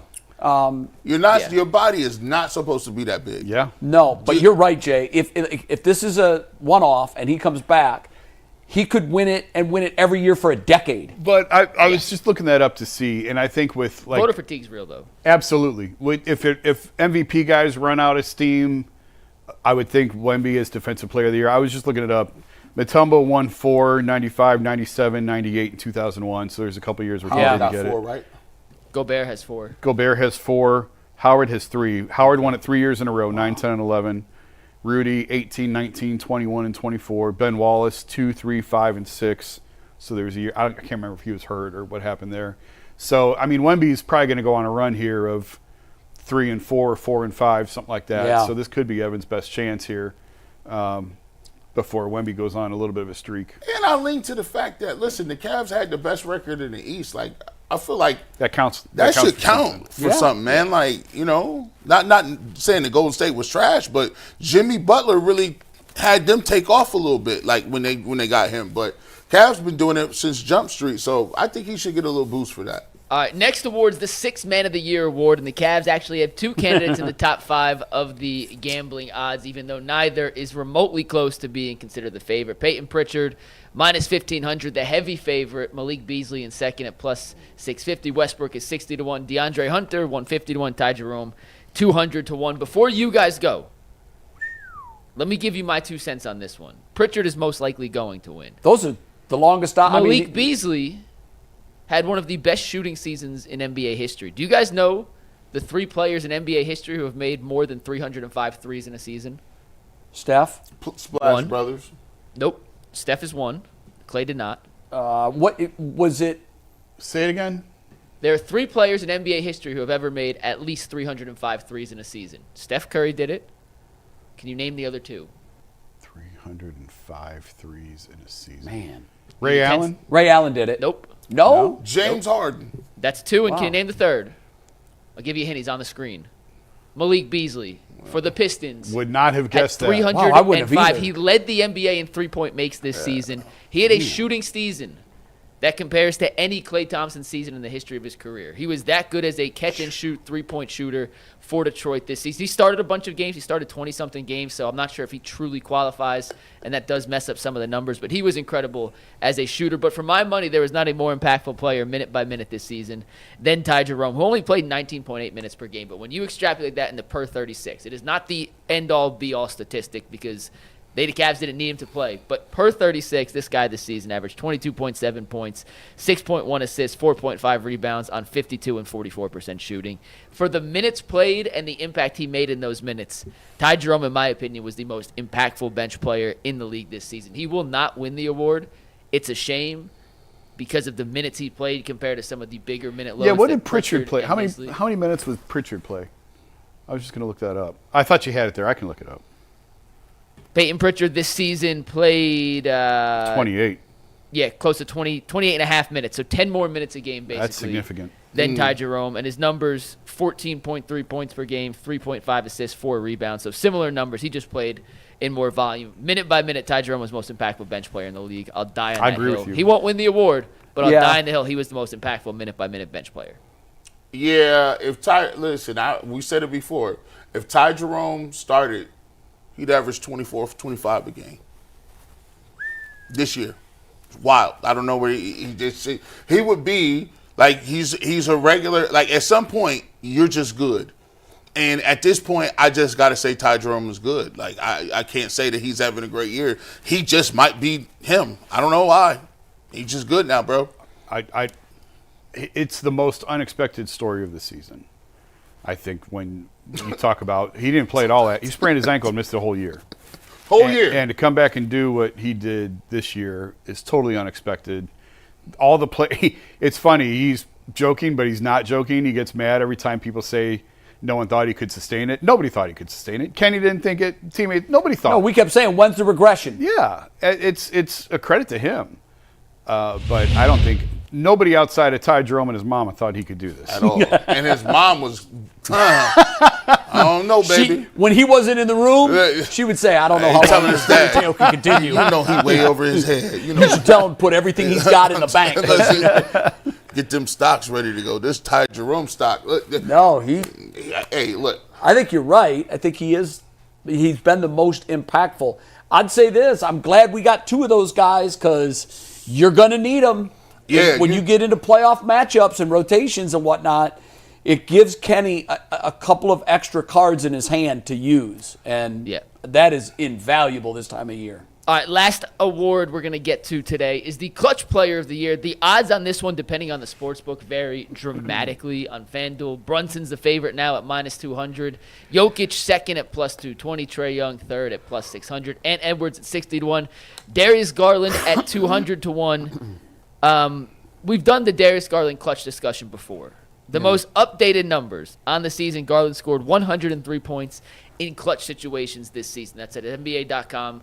Categorizes that by the last 5 minutes and/or overtime of a game within 5 points. So as soon as a possession is not happening when the teams are within 5 points, it is not considered a clutch possession. Once it gets cut back into 5 points, it is a clutch possession. So he scored 103 points in the clutch this season. In the clutch, shot 53.4% from the floor. He shot 45% from three, 86.5% from the free throw line. He had 20 assists to just 4 turnovers, a 5-to-1 assist to turnover ratio. That was number 1 in the NBA. He had 6 steals, which ranked in the top 10 in terms of all clutch performers in the NBA this season. That 103 points, it ranked 8th, but among the players 1 through 8, it was the second highest field goal percentage behind only Nikola Jokic and the best 3-point percentage of any of the players in the top 10 of the NBA in clutch scoring. So the efficiency was there. But part of the reason his numbers, 103 points, is far lower than Anthony Edwards, who finished with 157. The most in basketball was he only played in 34 games in clutch moments, which was a lot fewer. Well, it's because they had had blowouts. The Cavs hammered and I can't punish him for that. They hammered a lot of teams. I think if you dig into the metrics. I want to know not just close and late numbers. I want to know how they compare to every other situation. So you're +9 in shooting percentage. You're +4 in free throw percentage. Your 3-point percentage is +11. I want the biggest disparity between the normal subset of numbers and the close and late numbers. I mean, you want it real quick? If you can gather it. Yeah, I got you right now. Okay, yeah, but before you give them, you said that the Ty Jerome story is the story of the year. Yeah. It's hard to disagree with that. But I got to tell you guys, where Darius Garland is today compared to where he was last year, that also can't be poo-pooed. Yeah. That is an immense story because we were talking about what do you get for this guy when you trade him? Right. You know, his trade And value. you were talking about. I was, When but you there say were. we, I let's wasn't the clarify only person that was. you. I wasn't alone. You and G. Okay, and I'm not Jason. I even just want talking that on about the people in record. this room. I'm talking about people outside this room. Hey, man. What are we going to get for him? We didn't sell high. What is he worth? And this rightfully dude so, is he back. played He's terrible back. last year. He played is back. bad last year. Well, I don't know why you can't say he didn't play bad last No, year. he'll he did. tell He you had he a played terrible bad. year. Like, That's what happens when you have to eat out of a straw. Like when you eat through a straw, I guess it has more of an impact than we thought, and we shouldn't be surprised though because it's one of the most aerobic sport. I mean, your physical fitness has to be there, and it wasn't, and he just couldn't get himself back to where he needed to be. Guys lose weight every season from just from the game, just from the running. Now put no solid food into your body. Yeah. For a stretch of a month and a half or 2 months or whatever it was. So I think that's a major story, and I'd be curious to see, Mike, how his improvements in close and late compared to the other candidates. Oh, I have Darius's numbers straight up. Yeah. I don't have everyone else. I know but that's too much. But Darius on the season shot. Steve, just take his full season stats full, and then I'll show you what he did in the clutch compared to that. So if you take this full, this is what he did on the season. So those are his numbers for the entire season. Right. His field goal percentage in the clutch was 53.4. Wow. So 6.2% That's a big higher jump. in the clutch than throughout the entire game. He shot 45% from three in the clutch, up 5 percentage points compared to his regular season. From the free throw line, I know it's not on there, but he shot 87.8%. He shot 86.7%, so 1 Down a percentage tick. lower, but basically the same. On the regular season, he averaged 6.7 assists per game and 2.5 turnovers, so that's about a 2.5 to 1 assist to turnover ratio.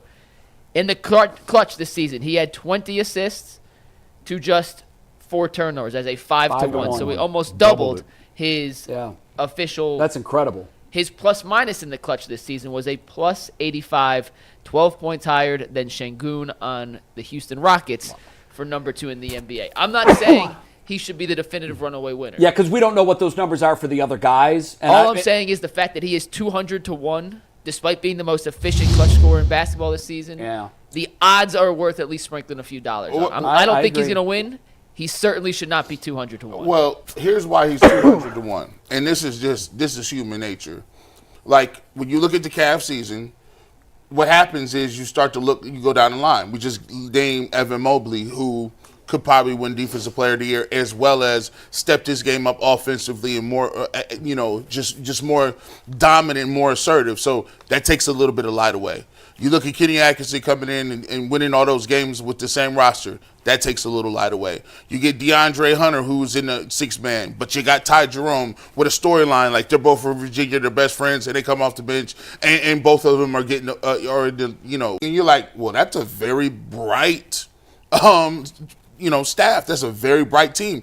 It's hard to see somebody's individual light when everybody else is bright around them. That's true. So every time we watch the Cavs, they're like, oh, we got all of these things to look at. And Darius Garland kind of gets missed in that. And when you look at those other teams, you got Joker. He's by far the dominant guy on his team. Ant, he's the dude.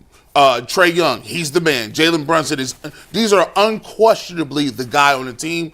And sometimes we conflate being clutch with being a man. And so usually you got one closer. You don't have two. And I think the Cavs have more of a 2-closer type deal. They actually have 3 because Mobley's been really good in the clutch this season. We're going to move on after this, but I just want to, just for comparison's sakes, because we gave you all Darius's numbers. Donovan is the guy where we think of his closing numbers.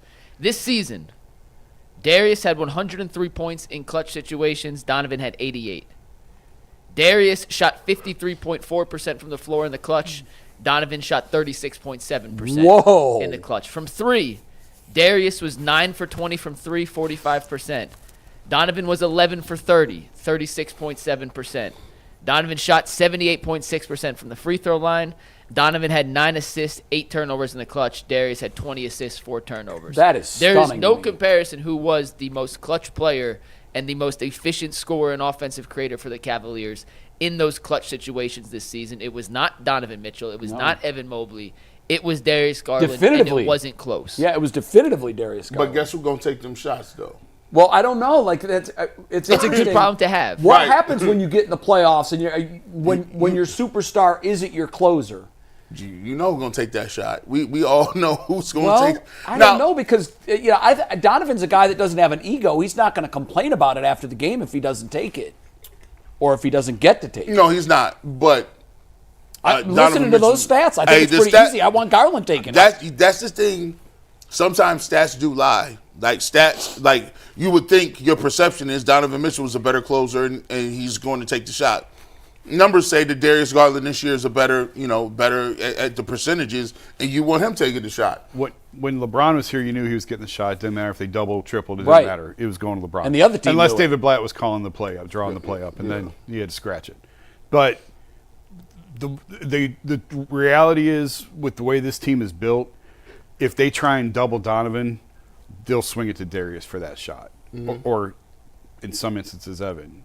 But I think it will start in Donovan's hands, or I think it would be intended for Donovan. But depending on how teams guard it, will dictate how that goes. Again, though, what a great luxury to have. It really is. This could spiral, but I'm going to ask the question. How was it that Kyrie just took that shot then? Like, was that a play call, or he just was like, no, I'm taking that? I mean, that game, they had gone scoreless for like 5 minutes, I think. Yeah, it was a big drought. Long drought. Yeah, at a bad time. They were exhausted. Both teams were physically, mentally, emotionally exhausted. And he just stepped into it and hit the biggest shot. Like, I mean, look, because, okay, so we're having two different conversations. Right. That was within the flow of the game. Yeah. We're talking about like ATO coming out of a timeout. You're drawing something up. Who's getting the? That's what I was talking about with the Donovan. You're going to start with Donovan, but if they're going to double him coming off the ball or whatever, they're going to deny him the ball. There's other counters to that, or there's other ways to get the ball to other guys. Yeah. That shot was just flow of the game, flow of the moment. Missed shot, rebound, come down. Yeah, and it just happened. And it wasn't drawn up. Mike, one thing before I know we have to move off, but I want to give kudos to Kenny Atkinson for something that he did long term. I'd love to have a real truth serum conversation. I think he's pretty transparent. He is. Incredibly. One of the things that I have to give him a ton of credit for, he resisted the temptation to go for 67. He resisted the temptation to go for 72. We had a pretty heated discussion in this room when they started 15-0 about, so what are they going to do now? And I had brought up the point, I don't know that you were here that day, Jason, but I had said, I don't care a rat's ass about numbers, individual records, team wins, most wins ever. Ask Golden State how they feel about putting their pedal to the metal to get 73. And I had said, did it definitively cost them the championship that year? No. Absolutely not. Is it possible it played a factor? Well, earlier in this show, we were talking about Emmanuel Clase and how all of a sudden his usage became completely different. And where is he now? He wasn't as effective when they doubled up his usage, and he's now not effective 6 months later. I just felt that there's nothing to gain by winning 67 games. Yeah, there's nuance to that argument. I mean, you could look at the Patriots going undefeated and then losing the Super Bowl. I think there's a mental component to all of that as well. I agree. On top of the physical. But at no point, I mean, the Cavs were pretty transparent early on. It's like, we ain't accomplished nothing yet. We've got our eyes set on bigger prizes. He prioritized usage. Yeah, when they which I think he should have. I think they sat Donovan then the game before Boston when they were unbeaten. If memory serves, they were like 13-0 or 14-0. It was a scheduled rest day from the get-go. And they said, were not deviating. Yeah, and they said we said take the emotion out of it. We sat down and looked at the schedule and said this is a day that bodies are going to be running in the red. We're sitting them here. and they stuck to it. And I tend to agree. 66 would be great. 67 would be, but ultimately, give me a trophy. It's not going to matter. And I remember, it's before I covered the Cavs. It's before I was a beat writer, but I was there when they won 66 games and lost in the playoffs. Mm-hmm. And Dan said, it's a failure. The season's a failure. Nobody cares about 66 wins. We didn't win at the end. They were supposed to play Kobe and LeBron. That's exactly and lost. right. Yeah. It is a failure if you don't win the championship. And I love the way, even when they were close, I mean, if you think about it, they lost the Pacers game in overtime. Like, that one wouldn't have been a difference because it only would have been 65. But there were games the last couple of weeks where they could have easily made some adjustments and won those games. And Kenny stuck to the plan. Someone said yesterday, oh, my God, the lead over Boston ended up was only 3 games. And I said, yeah, 2 more games than it needed to be. Right.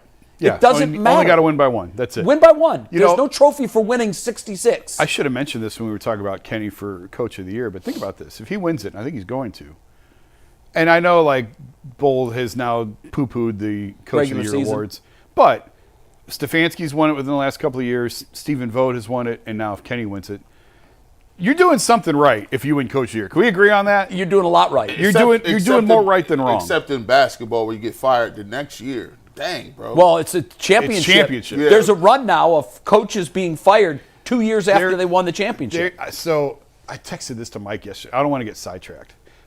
You can make this point, and then we're going to do a read. I'm just going to cut everyone's mic after this point because it's a great point. I was talking to somebody in the league about all these guys getting fired.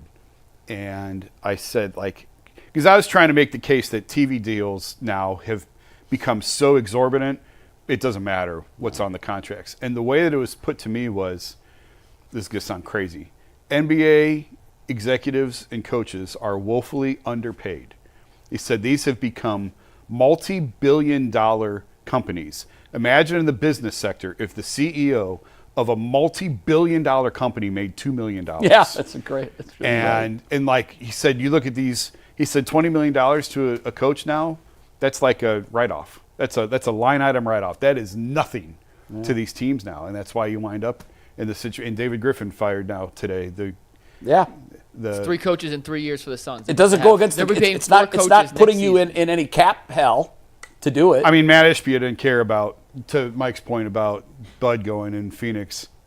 So what? I mean, this is a classic new owner, trying to compensate for, I can't say what I really want to say, but I know what you mean. Guy coming into the league, going to show everyone how it works, and has made a complete mess of the situation in Phoenix. And it's a shame because James Jones is the GM there, and James is a really good dude who I think could do a really good job. But he's probably dead man walking too. Well, I mean, he's constrained by a lunatic owner. Right. Just had a nice little playoff run. They went to the finals a couple years back to back. That was 3 coaches ago, G. That was wild. Yeah, when you look at the roster, you you scratch your head and say, God, they shouldn't be this bad. But they are. Culture. Speaking of fixing rosters, that's what we're going to do in our next segment. Here we're going to try something out. But first, a quick word from Amazon Fire TV. Did you know your Fire TV could also be an Xbox? Turn on any TV, and you can turn it into a gaming and entertainment hub with Fire TV Stick 4K devices. No console required. Just grab your paired controller, subscribe, or sign in to Xbox Game Pass Ultimate with EA Play included, and you're ready to play. Dive into hundreds of premium titles from EA Sports College Football 25 to Call of Duty, Black Ops 6, and Avowed as easily as you stream your favorite shows. It is gaming made simpler. It's all on your Fire TV. Head over to Amazon.com/Fire TV Locked On to get started. Xbox Games Pass Ultimate subscription and compatible controllers are required. It is available on select devices including Fire TV Stick 4K, Fire TV Stick 4K Max, and Fire TV Cube 3rd Gen. All right, guys, we're going to do something called Mock Draft Monday. We are less than 2 weeks away from the NFL Draft, and we have not messed around with the mock simulators on the show yet. So I took one from PFF, I took one from ESPN, and I took one from the NFL Mock Draft Simulator base. And we're going to run through, make some picks for the Browns, and see which mock draft simulator gives us the best results for Cleveland. We're going to post these after on our Twitter page. So if you don't follow us on Twitter, make sure you follow us there. And with that, we are officially on the clock. We're starting with PFF, and G. Bush, in the PFF mock draft, Travis Hunter went first. The board is ours. What should we do with the 2nd overall pick and Cam Ward still on the board? That's easy. We all in agreement? Take the quarterback? Yeah, man. You run up to the podium and you turn in quarterback Cam Ward from Miami. Any disagreement, Jason? If Cam Ward's there too, you take him, right? Andrew Berry blow out an ACL, tear a hamstring, and tear an Achilles trying to get to that podium. Turn that card in. All right, number 33. I'm going to run the names of a couple options here that PFF says are the top-rated players left on the board. Colston Loveland, the tight end from Michigan. Omar Norman Lott, the defensive lineman from Tennessee. You have Benjamin Morrison, the cornerback from Notre Dame. Kevin Winston Jr. from Penn State. Jaden Higgins. Michael Williams, the edge defender from Georgia, still on the board in this simulation. Shedeur Sanders still on the board too, but we already took a quarterback. Wow, he's still on the board in that mock? And this is PFF's mock draft simulator. Dead to me. Where's these backs at, man? Shedeur ain't slipping to 33. You want the running backs around? I mean, these are all simulators that are all terrible, Jay. Scattaboo, Dylan Sampson, Caleb Johnson, Henderson, and Quinshon Judkins, all available, G. Damn. That's kind of high, man. You want the tight end is the highest rated position on the board. Is Fannin gone or is he still available? Oh, he's still there. He's there. Fannin is still there. You get a tight end later if you want. Yeah. I'm taking it back. I'd take Judkins. I would Judkins? too. I would too. Yeah, if You he's like there, Judkins? Yep. If he's First there, three I'll picks. pick. First three picks should be offense. So Cam Ward, Yeah, you said that Judkins are the Friday. first two picks. You're not wrong. Other guys available now. You have Jalen Royals, the receiver from Utah State. What pick You number have- is this? This is 66? 67. Oh, You 67. have a tackle from Minnesota, a guard from Georgia, Tate Ratledge. Ezeri is the tackle from Minnesota. Where's these tight ends at? You'll look at the tight end. The tight end's available still. Fannon's Include still there probably. Fannin and Mason Taylor, the top two on the I'm board. taking Fannin. Give me Fannin there. Immediately. Two take Fannin. All right, so Harold Fannin from Bowling Green is the pick. Now That's we're some at nice 94. upgrade to the offense right there. Yeah. So first three picks Fannin on and- offense. Man. You want to go defense This now? is unrealistic because Cam ain't going too. So this whole thing is silly. Don't ruin mock draft Hey, don't- fun, Jason. It's mock draft Monday. Hey, where's these edge right? We got an edge defender somewhere. Where they at? The highest rated edge guys on the board here, G, are Ashton Gillette from Louisville, Savion Jones from LSU, Barron Sorrell from Texas. If you want an interior defensive lineman, you have Ty Robinson and J.J. Pegues from Ole Miss. What are these receivers at? Is that kid from Utah State just still there? Probably not. Your best receivers on the board, Kyle Williams from Washington State, Tez Johnson, Isaiah Bond from Texas. I'll take him immediately. Give me Bond. All right, Bond's the pick here. Moving on.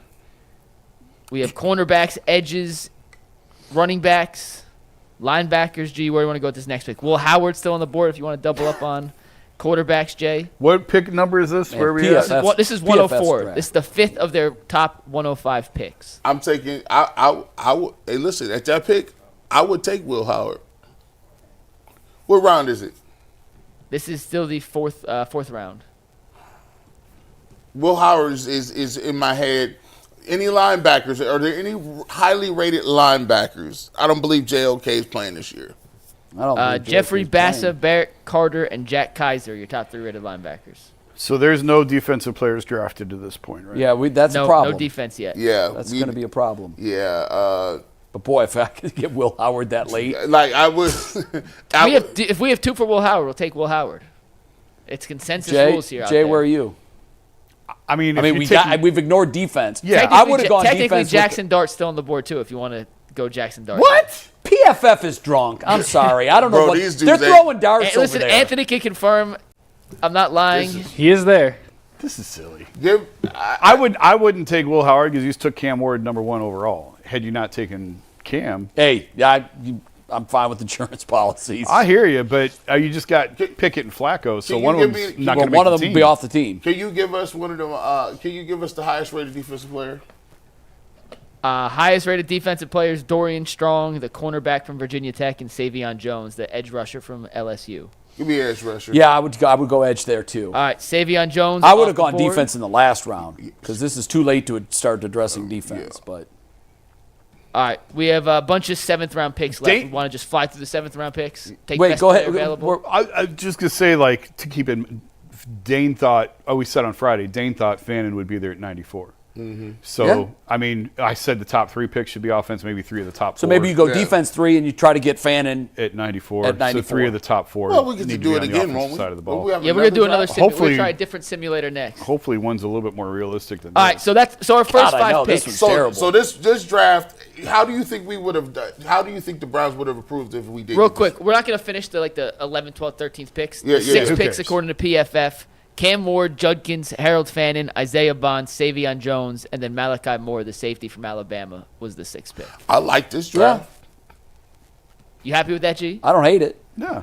All right, we're trying ESPN that now. draft. Are you guys ready? This is the ESPN simulator. Yes. Yeah. Cam Ward was the first pick. Well, you already know a little what. bit Who do you more want to go with realistic. number 2? Him. Carter or Hunter? Well, he wants Hunter. You already know what I want. Jason, you're the tiebreaker, Hunter. Yeah.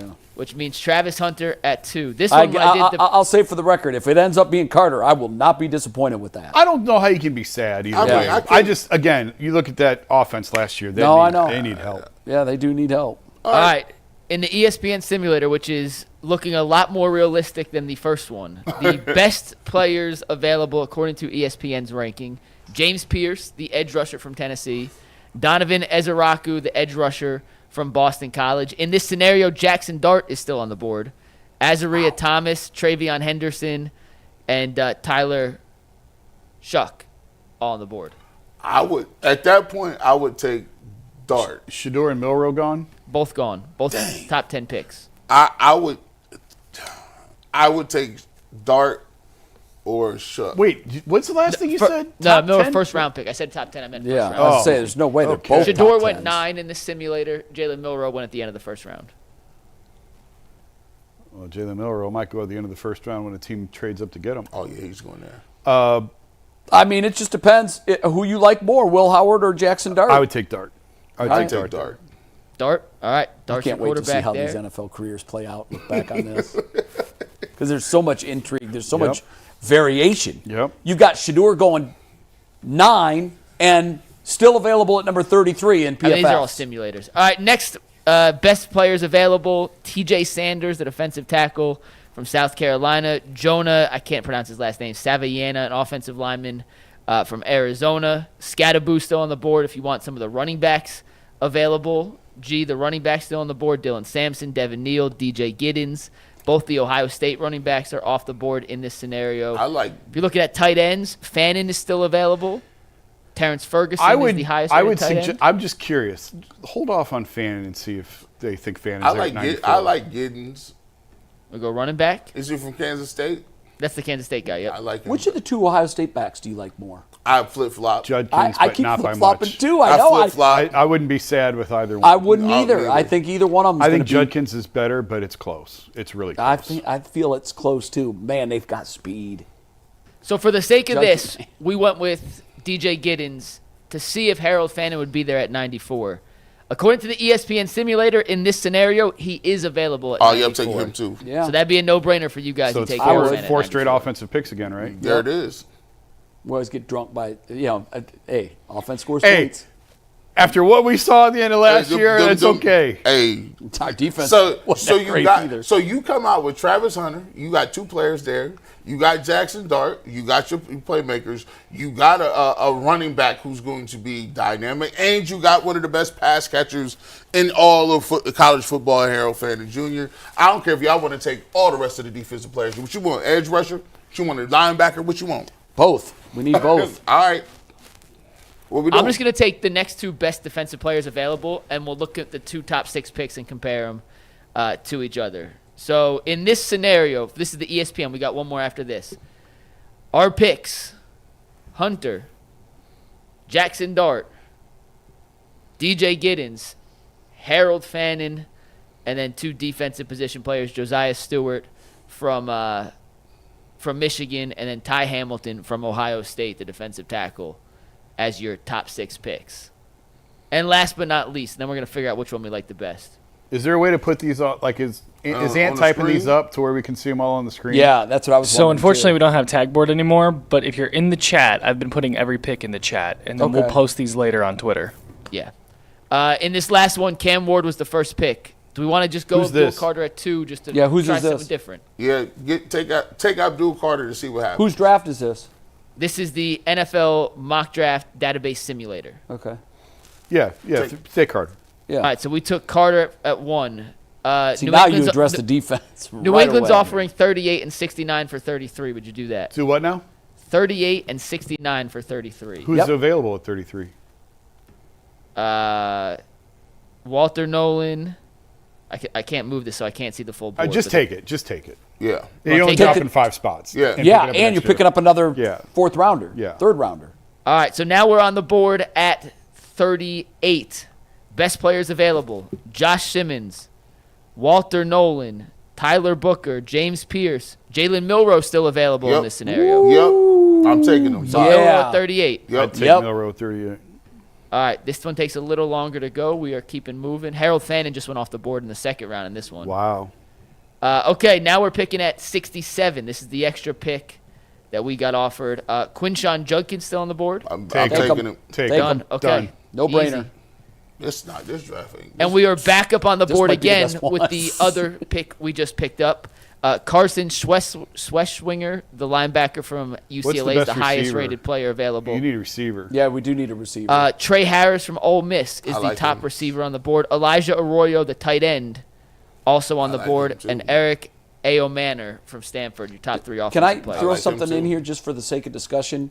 Our line's getting old, and it showed a lot of attrition last Best year. offensive lineman is Jonah Sevilla from Arizona and Tate Ratledge from Georgia. I'm not familiar with either guy, Me but it might be something to talk about because I'm really concerned about our line. Yeah. I like Tevin. What's the name? Trey Harris? Tevin Jenkins. I like him a lot. I think he's a starting caliber guard. I mean, DeJuan Jones will. I'm waiting on the DeJuan Jones tracker. What have you heard about DeJuan? I haven't heard anything. Anything? All right, so where do we want to go? Because we got 3 minutes on this before we got to talk about Emoni Bates. We got to talk about Emoni Bates.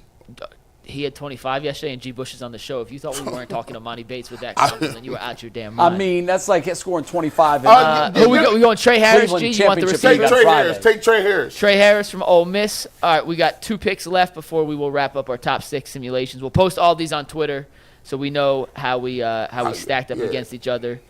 The next pick here, G, we have gone Carter, Milroe, Judkins, Trey Harris. We have a bunch of different options here. Joshua Farmer, Demetrius Knight, and Oladejo from UCLA are the top defensive players on the board. Top offensive players include Wyatt Millum, the offensive lineman, Jalen Royals, Savion Williams, and Will Howard still on the board. Jeez. I'm taking. This is pick 94, by the way. This is the third or fourth. This is the round. pick from the Patriots, right? No, Trey Harris was a pick we got from the okay, Patriots. This okay. is the normal pick. Deion Walker from Kentucky, the All-American, still there as well. I would take Will Howard here Even though you already got Milroe, you're going to double up on because quarterback? I don't know if Milroe going to be able to throw the rock. Would you double up on quarterback, Jason? I told you I'd take 2 in this draft. Give me 2. Damn. That's Jay? not happening, is it, Jay? That's your third child. Would you Yeah. draft Will Howard? I would have drafted him over Milroe, so don't ask me. 38. He's going to Well, 38. that's 2 for Howard, so we're taking Howard. And our last pick of this 6-pick simulator. You want to go receiver to pick up another receiver, an offensive lineman. Cameron I Williams think you still on the need board. defense or an offensive lineman. Yep, defense or offensive lineman. Anthony Belton, Cameron Williams, and Deion Walker are your top 3 linemen available. And Whoever- Omar Norman Lott. Whoever is the highest available. That is Omar Norman Lott from Tennessee to round out our top 6. So our I top guarantee 6 people on like this that mock the draft best. simulator with Carter going Well, first. it's got the star was power in it. Yeah. Abdul Carter, lot of Buckeyes. Jalen Milroe, Quinshawn Judkins, Yeah. Trey Harris, Yeah. Will Howard, and Omar Norman Lott. Yeah, people going to like that one, even though it's really different. It's a different one, man.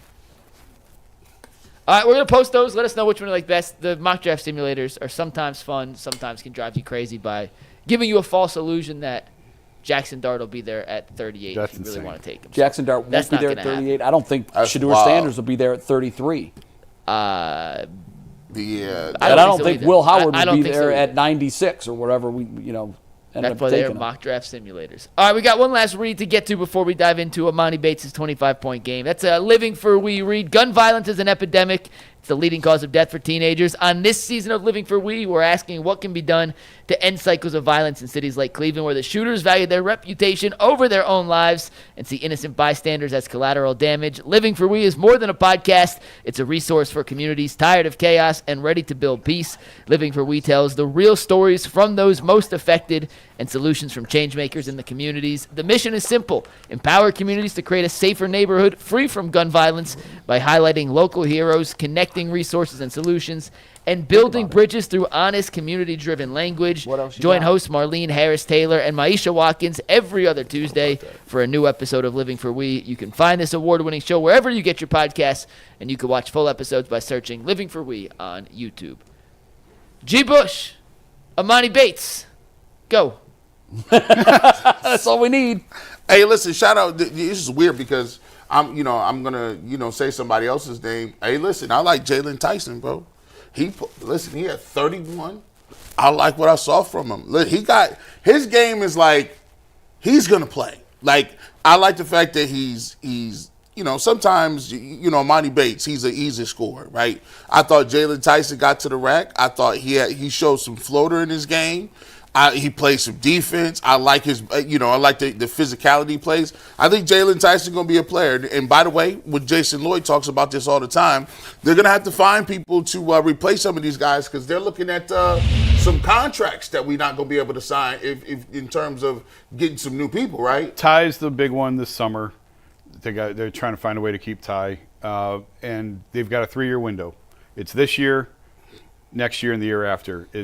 They can keep this team, this nucleus together. We'll see what happens with Ty Jerome. Everybody else is under contract.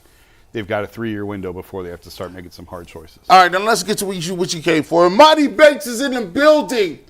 Oh, my goodness. Game 82. Got an opportunity, man. Right under the wire. 7 3-pointers, man. Pull it up from half court. I'm going to tell you this, man. Emoni Bates, he got off to a slow start, man. He was hurt this year, man. New coach, Jay, you know how it is, man. New coach, couldn't get his flow, everything's working it out. And then plus your team is great. By the way, the guys that are at his position, the thing about Emoni Bates is the Cavs have 6-7 guys that can do that, right? Think about this. That's a problem for him. Okay, you got Sam Merrill. Sam Merrill can hit 7 threes. Max Strus can hit 7 threes. I think DeAndre Hunter could mess around and hit 5. Evan Mobley to hit a bunch of threes. Everybody is a 3-point shooter, and it kind of puts you in a realm of, okay, well, if you're not going to do that and you ain't going to do something else, we can't give you these type of minutes. So what else are you going to do that is going to get you in the court? So you can hit 7 threes. What's the answer to that? Well, you have to be a 3-and-D guy. You have to be a wing. You got to come in. You're not going to have the ball in your hands. Darius Garland, Donovan Mitchell going to have it. You're going to have to come in, and you're going to have to play defense. You got to rebound the ball better, have a better body of work. And it's not just on ball defensively. It's knowing where you should be off the ball. Where's your help defense at? Things like that. Matt McClung is great. I think he won the NBA, like he's the MVP or something. He's tremendous. He can do more than just dunk. But when you are in the league, it's almost better that you be a specialist somewhere, find a niche, and get it in there. So, look, he could do that. We knew he could do that. That's part of his game. But what he's going to have to work on next year is consistently finding out, all right, where's my rotation spots defensively? What else can I do to get on the court? Because you're going to have to beat out. And think, Jaylon Tyson even plays the same position as him, right? And Kenny is known to go small. He could put Max Strus at the small. He could put, Sam Merrill over there. So he's going to have to find something else that he's going to be able to do. But I was happy for him. Opportunity to show his game. He did his thing, and it is what it is. I think he's going to have to come in next year. But I love the 3-point shot. He shows we could do. He can score the ball. The question there is, did he do anything to earn playoff minutes? I think he has a chance to see the floor in the playoff. Let me explain how that happens. Because I'm wondering if they're up 30 or down 30 with 3 minutes to play. I was wondering. I knew where he was going. That's it. I said, huh? That's it. I don't care what he did. I don't care if he scored 55 last night. He is not playing meaningful playoff minutes. Jason, am I wrong? No. But did anybody I'm team Emoni Bates, and I know he ain't playing, and I know he's not playing in the playoffs. Well, I just answered the question. Did Bates, Tyson, CBJ, Tomlin, no. McNuggets, you snuck that in there. Definitively no. Why would you do that? Now you're going to pour cold water all on the 25. Listen, it was just a question to lead us into, but, I appreciate what you saw from Emoni Bates yesterday. Yeah, they blew a lead late. They were up big. They made some threes. Tyson looked good. Bates they ended up with 25 points, 7 threes. Yeah. I mean, the dude can shoot. There's no doubt about that. Yeah, I thought Tyson looked good. Naquan Tomlin looked good. Craig Porter Jr. played well. You feel like his stock has gone up or down since they drafted him? Emoni? Yeah, Emoni. Like you can't go much lower than 54th or 56th pick or whatever. No, I know, but that's the thing. It was a reach, but it was a low risk pick. You're throwing a high dart. Reward. You're throwing a dart at Do that you think point. that the Cavs view him better than they did when they drafted him, or not as well? He wouldn't be here if it was not as well. So they like him in the role that he's in. Yeah, I think that. When they first drafted him, and I was going crazy. We kept freaking talking about him every single day. Yeah. My whole point was he's not going to play. He is a project, and I'm never going to put a cap on what a guy can or can't do 3, 4, 5 years out. Right. But right now, in the moment, he is not going to have. There's a lot of bad basketball in the NBA. I think he can play somewhere. He just can't play here. If he played, let's say it was a trash team that would just let him do what he wanted to. Like, say for instance, if he played with the Hawks or something, and Hawks ain't trash. They're not. The Hawks not trash. But if he got an opportunity, how about the Pelicans? No, they got some decent wings. Like, and they playing defense. He had to go somewhere like. Man, there's got to be a spot for him. Like, and I'm not even saying as a starter, but I'm saying as a rotational guy that gets meaningful minutes. He fits best. Charlotte. There you go. They shoot a ton of threes. They play fast. They don't play defense. It's perfect for him. If he went to Charlotte, I think if he got that type of minutes, I say, if Ty Jerome gets 24 a game, I think Emoni Bates could give you 18, 19 points a game easy. But is he going to play winning basketball? That's what it comes down to. No. That's the question. No. You can get shots in the league. You can he doesn't get play your team points, basketball. But are you going to contribute to winning? Yeah. That's the question. And to this point, I don't know that we've seen. But there's a lot of warm bodies in the NBA. For sure. And I'm not disparaging any. For if sure. they're there, they're great. Absolutely. But he can score. He's got good size. Yeah. But I just don't see him ever having an impact in Cleveland, Ohio. All right, we got to get to our Super Chats. Our Super Chats today are brought to us by FanDuel. The NBA playoffs are here, and FanDuel is giving new customers an incredible way to get in on the action. Right now, when you join FanDuel and place a $5 bet, you'll get $250 in bonus bets if your first $5 bet wins. Don't miss out. Head over to FanDuel.com/UCSS and claim your $250 in bonus bets today. 3 Super Chats today, guys. The first comes from Kevin Robinson, who says, Tyvis is going to come in tomorrow and say, Angel Martinez is going to bet 400. You will, too. You will. I would put the odds on that happening at like minus 400. We get a text in the group chat every time Arias homers. I forget what he even said now. What was 17 was the number. 7. He said Gabi hit now 17. It's 15 to go. 14 to go. Yeah. Next one comes from JB, who says, what's the story with the defensive end we just signed? The Browns, during the show, signed Julian Okora. Julian Okora. I didn't see it, and I never heard of him. He is a 6'4", 250-pound D lineman. His 6th season, went to Notre Dame. He was selected in the 3rd round by the Lions in 2020. He's played in 51 career games. He has 71 career tackles, 10 sacks, 1 interception, 1 forced fumble, 1 fumble recovery. He played in 13 games with the Cardinals last season. He logged 18 tackles and 1 sack, primarily a special teams player. He's a depth piece. He's a body. Just a depth piece. And last Super Chat comes from Craps Teacher, who says, can we get a UCSS weekend crew? I'm sure you can get some interns that will work for free. Wow. We're not allowed to do that, and nobody works for free on this show. That's right. Yeah, we actually wouldn't let you work for free. That's right. We're all about ended a paying long time interns. ago. If you're going to work, you should get paid for it. Absolutely. No, I don't see us doing a weekend show anytime. I ain't doing no weekend show. I do enjoy like my one day off a week. That is nice. So, weekend, I still do weekend shows. Yeah, and we do have weekend stuff. G does the barbershop. 216 is going to be on Sundays coming up here in a little bit. That's true. You do barbershop. Yeah. Yeah, so there. We do our post-game shows on Sundays during football season. think that the next iteration of Ultimate Cleveland Sports Show is the Ultimate Cleveland Sports Network. And I've pitched this idea. This is not anything that I haven't talked about before, but what I would do is I would stretch it out over day parts like a radio station. I would have a morning team, an afternoon team, double the inventory, double the sales. The infrastructure's in place. Yeah. Yes, you would add payroll, but you wouldn't add 100% payroll, and I think you could potentially double your income. The ad sales are there. I'm seeing signs of light. Do you ever want me to sleep? No, we hire a three-piece. We hire as mini McNuggets, whatever. But I see what you're saying. I'm hearing industry-wide that there are, for the first time, small signs that the shift from our traditional format delivery, cable, to stream online, that it's starting to really take foothold, and that this might be the beginning of the quick flip. Yeah, there is some evidence that I had to go to a funeral over the weekend, and this is happening more and more. Jay, just a heads up. About a 65-year-old guy came up to me and said, "I watch your show every day. I love it." Thought he was talking about Channel 3. Yeah, he was talking about this. Older people are finding us too. It's gaining traction. We'll see you in overtime. Talking Masters, the Rory collapse, and then come back. We'll see you then. Peace.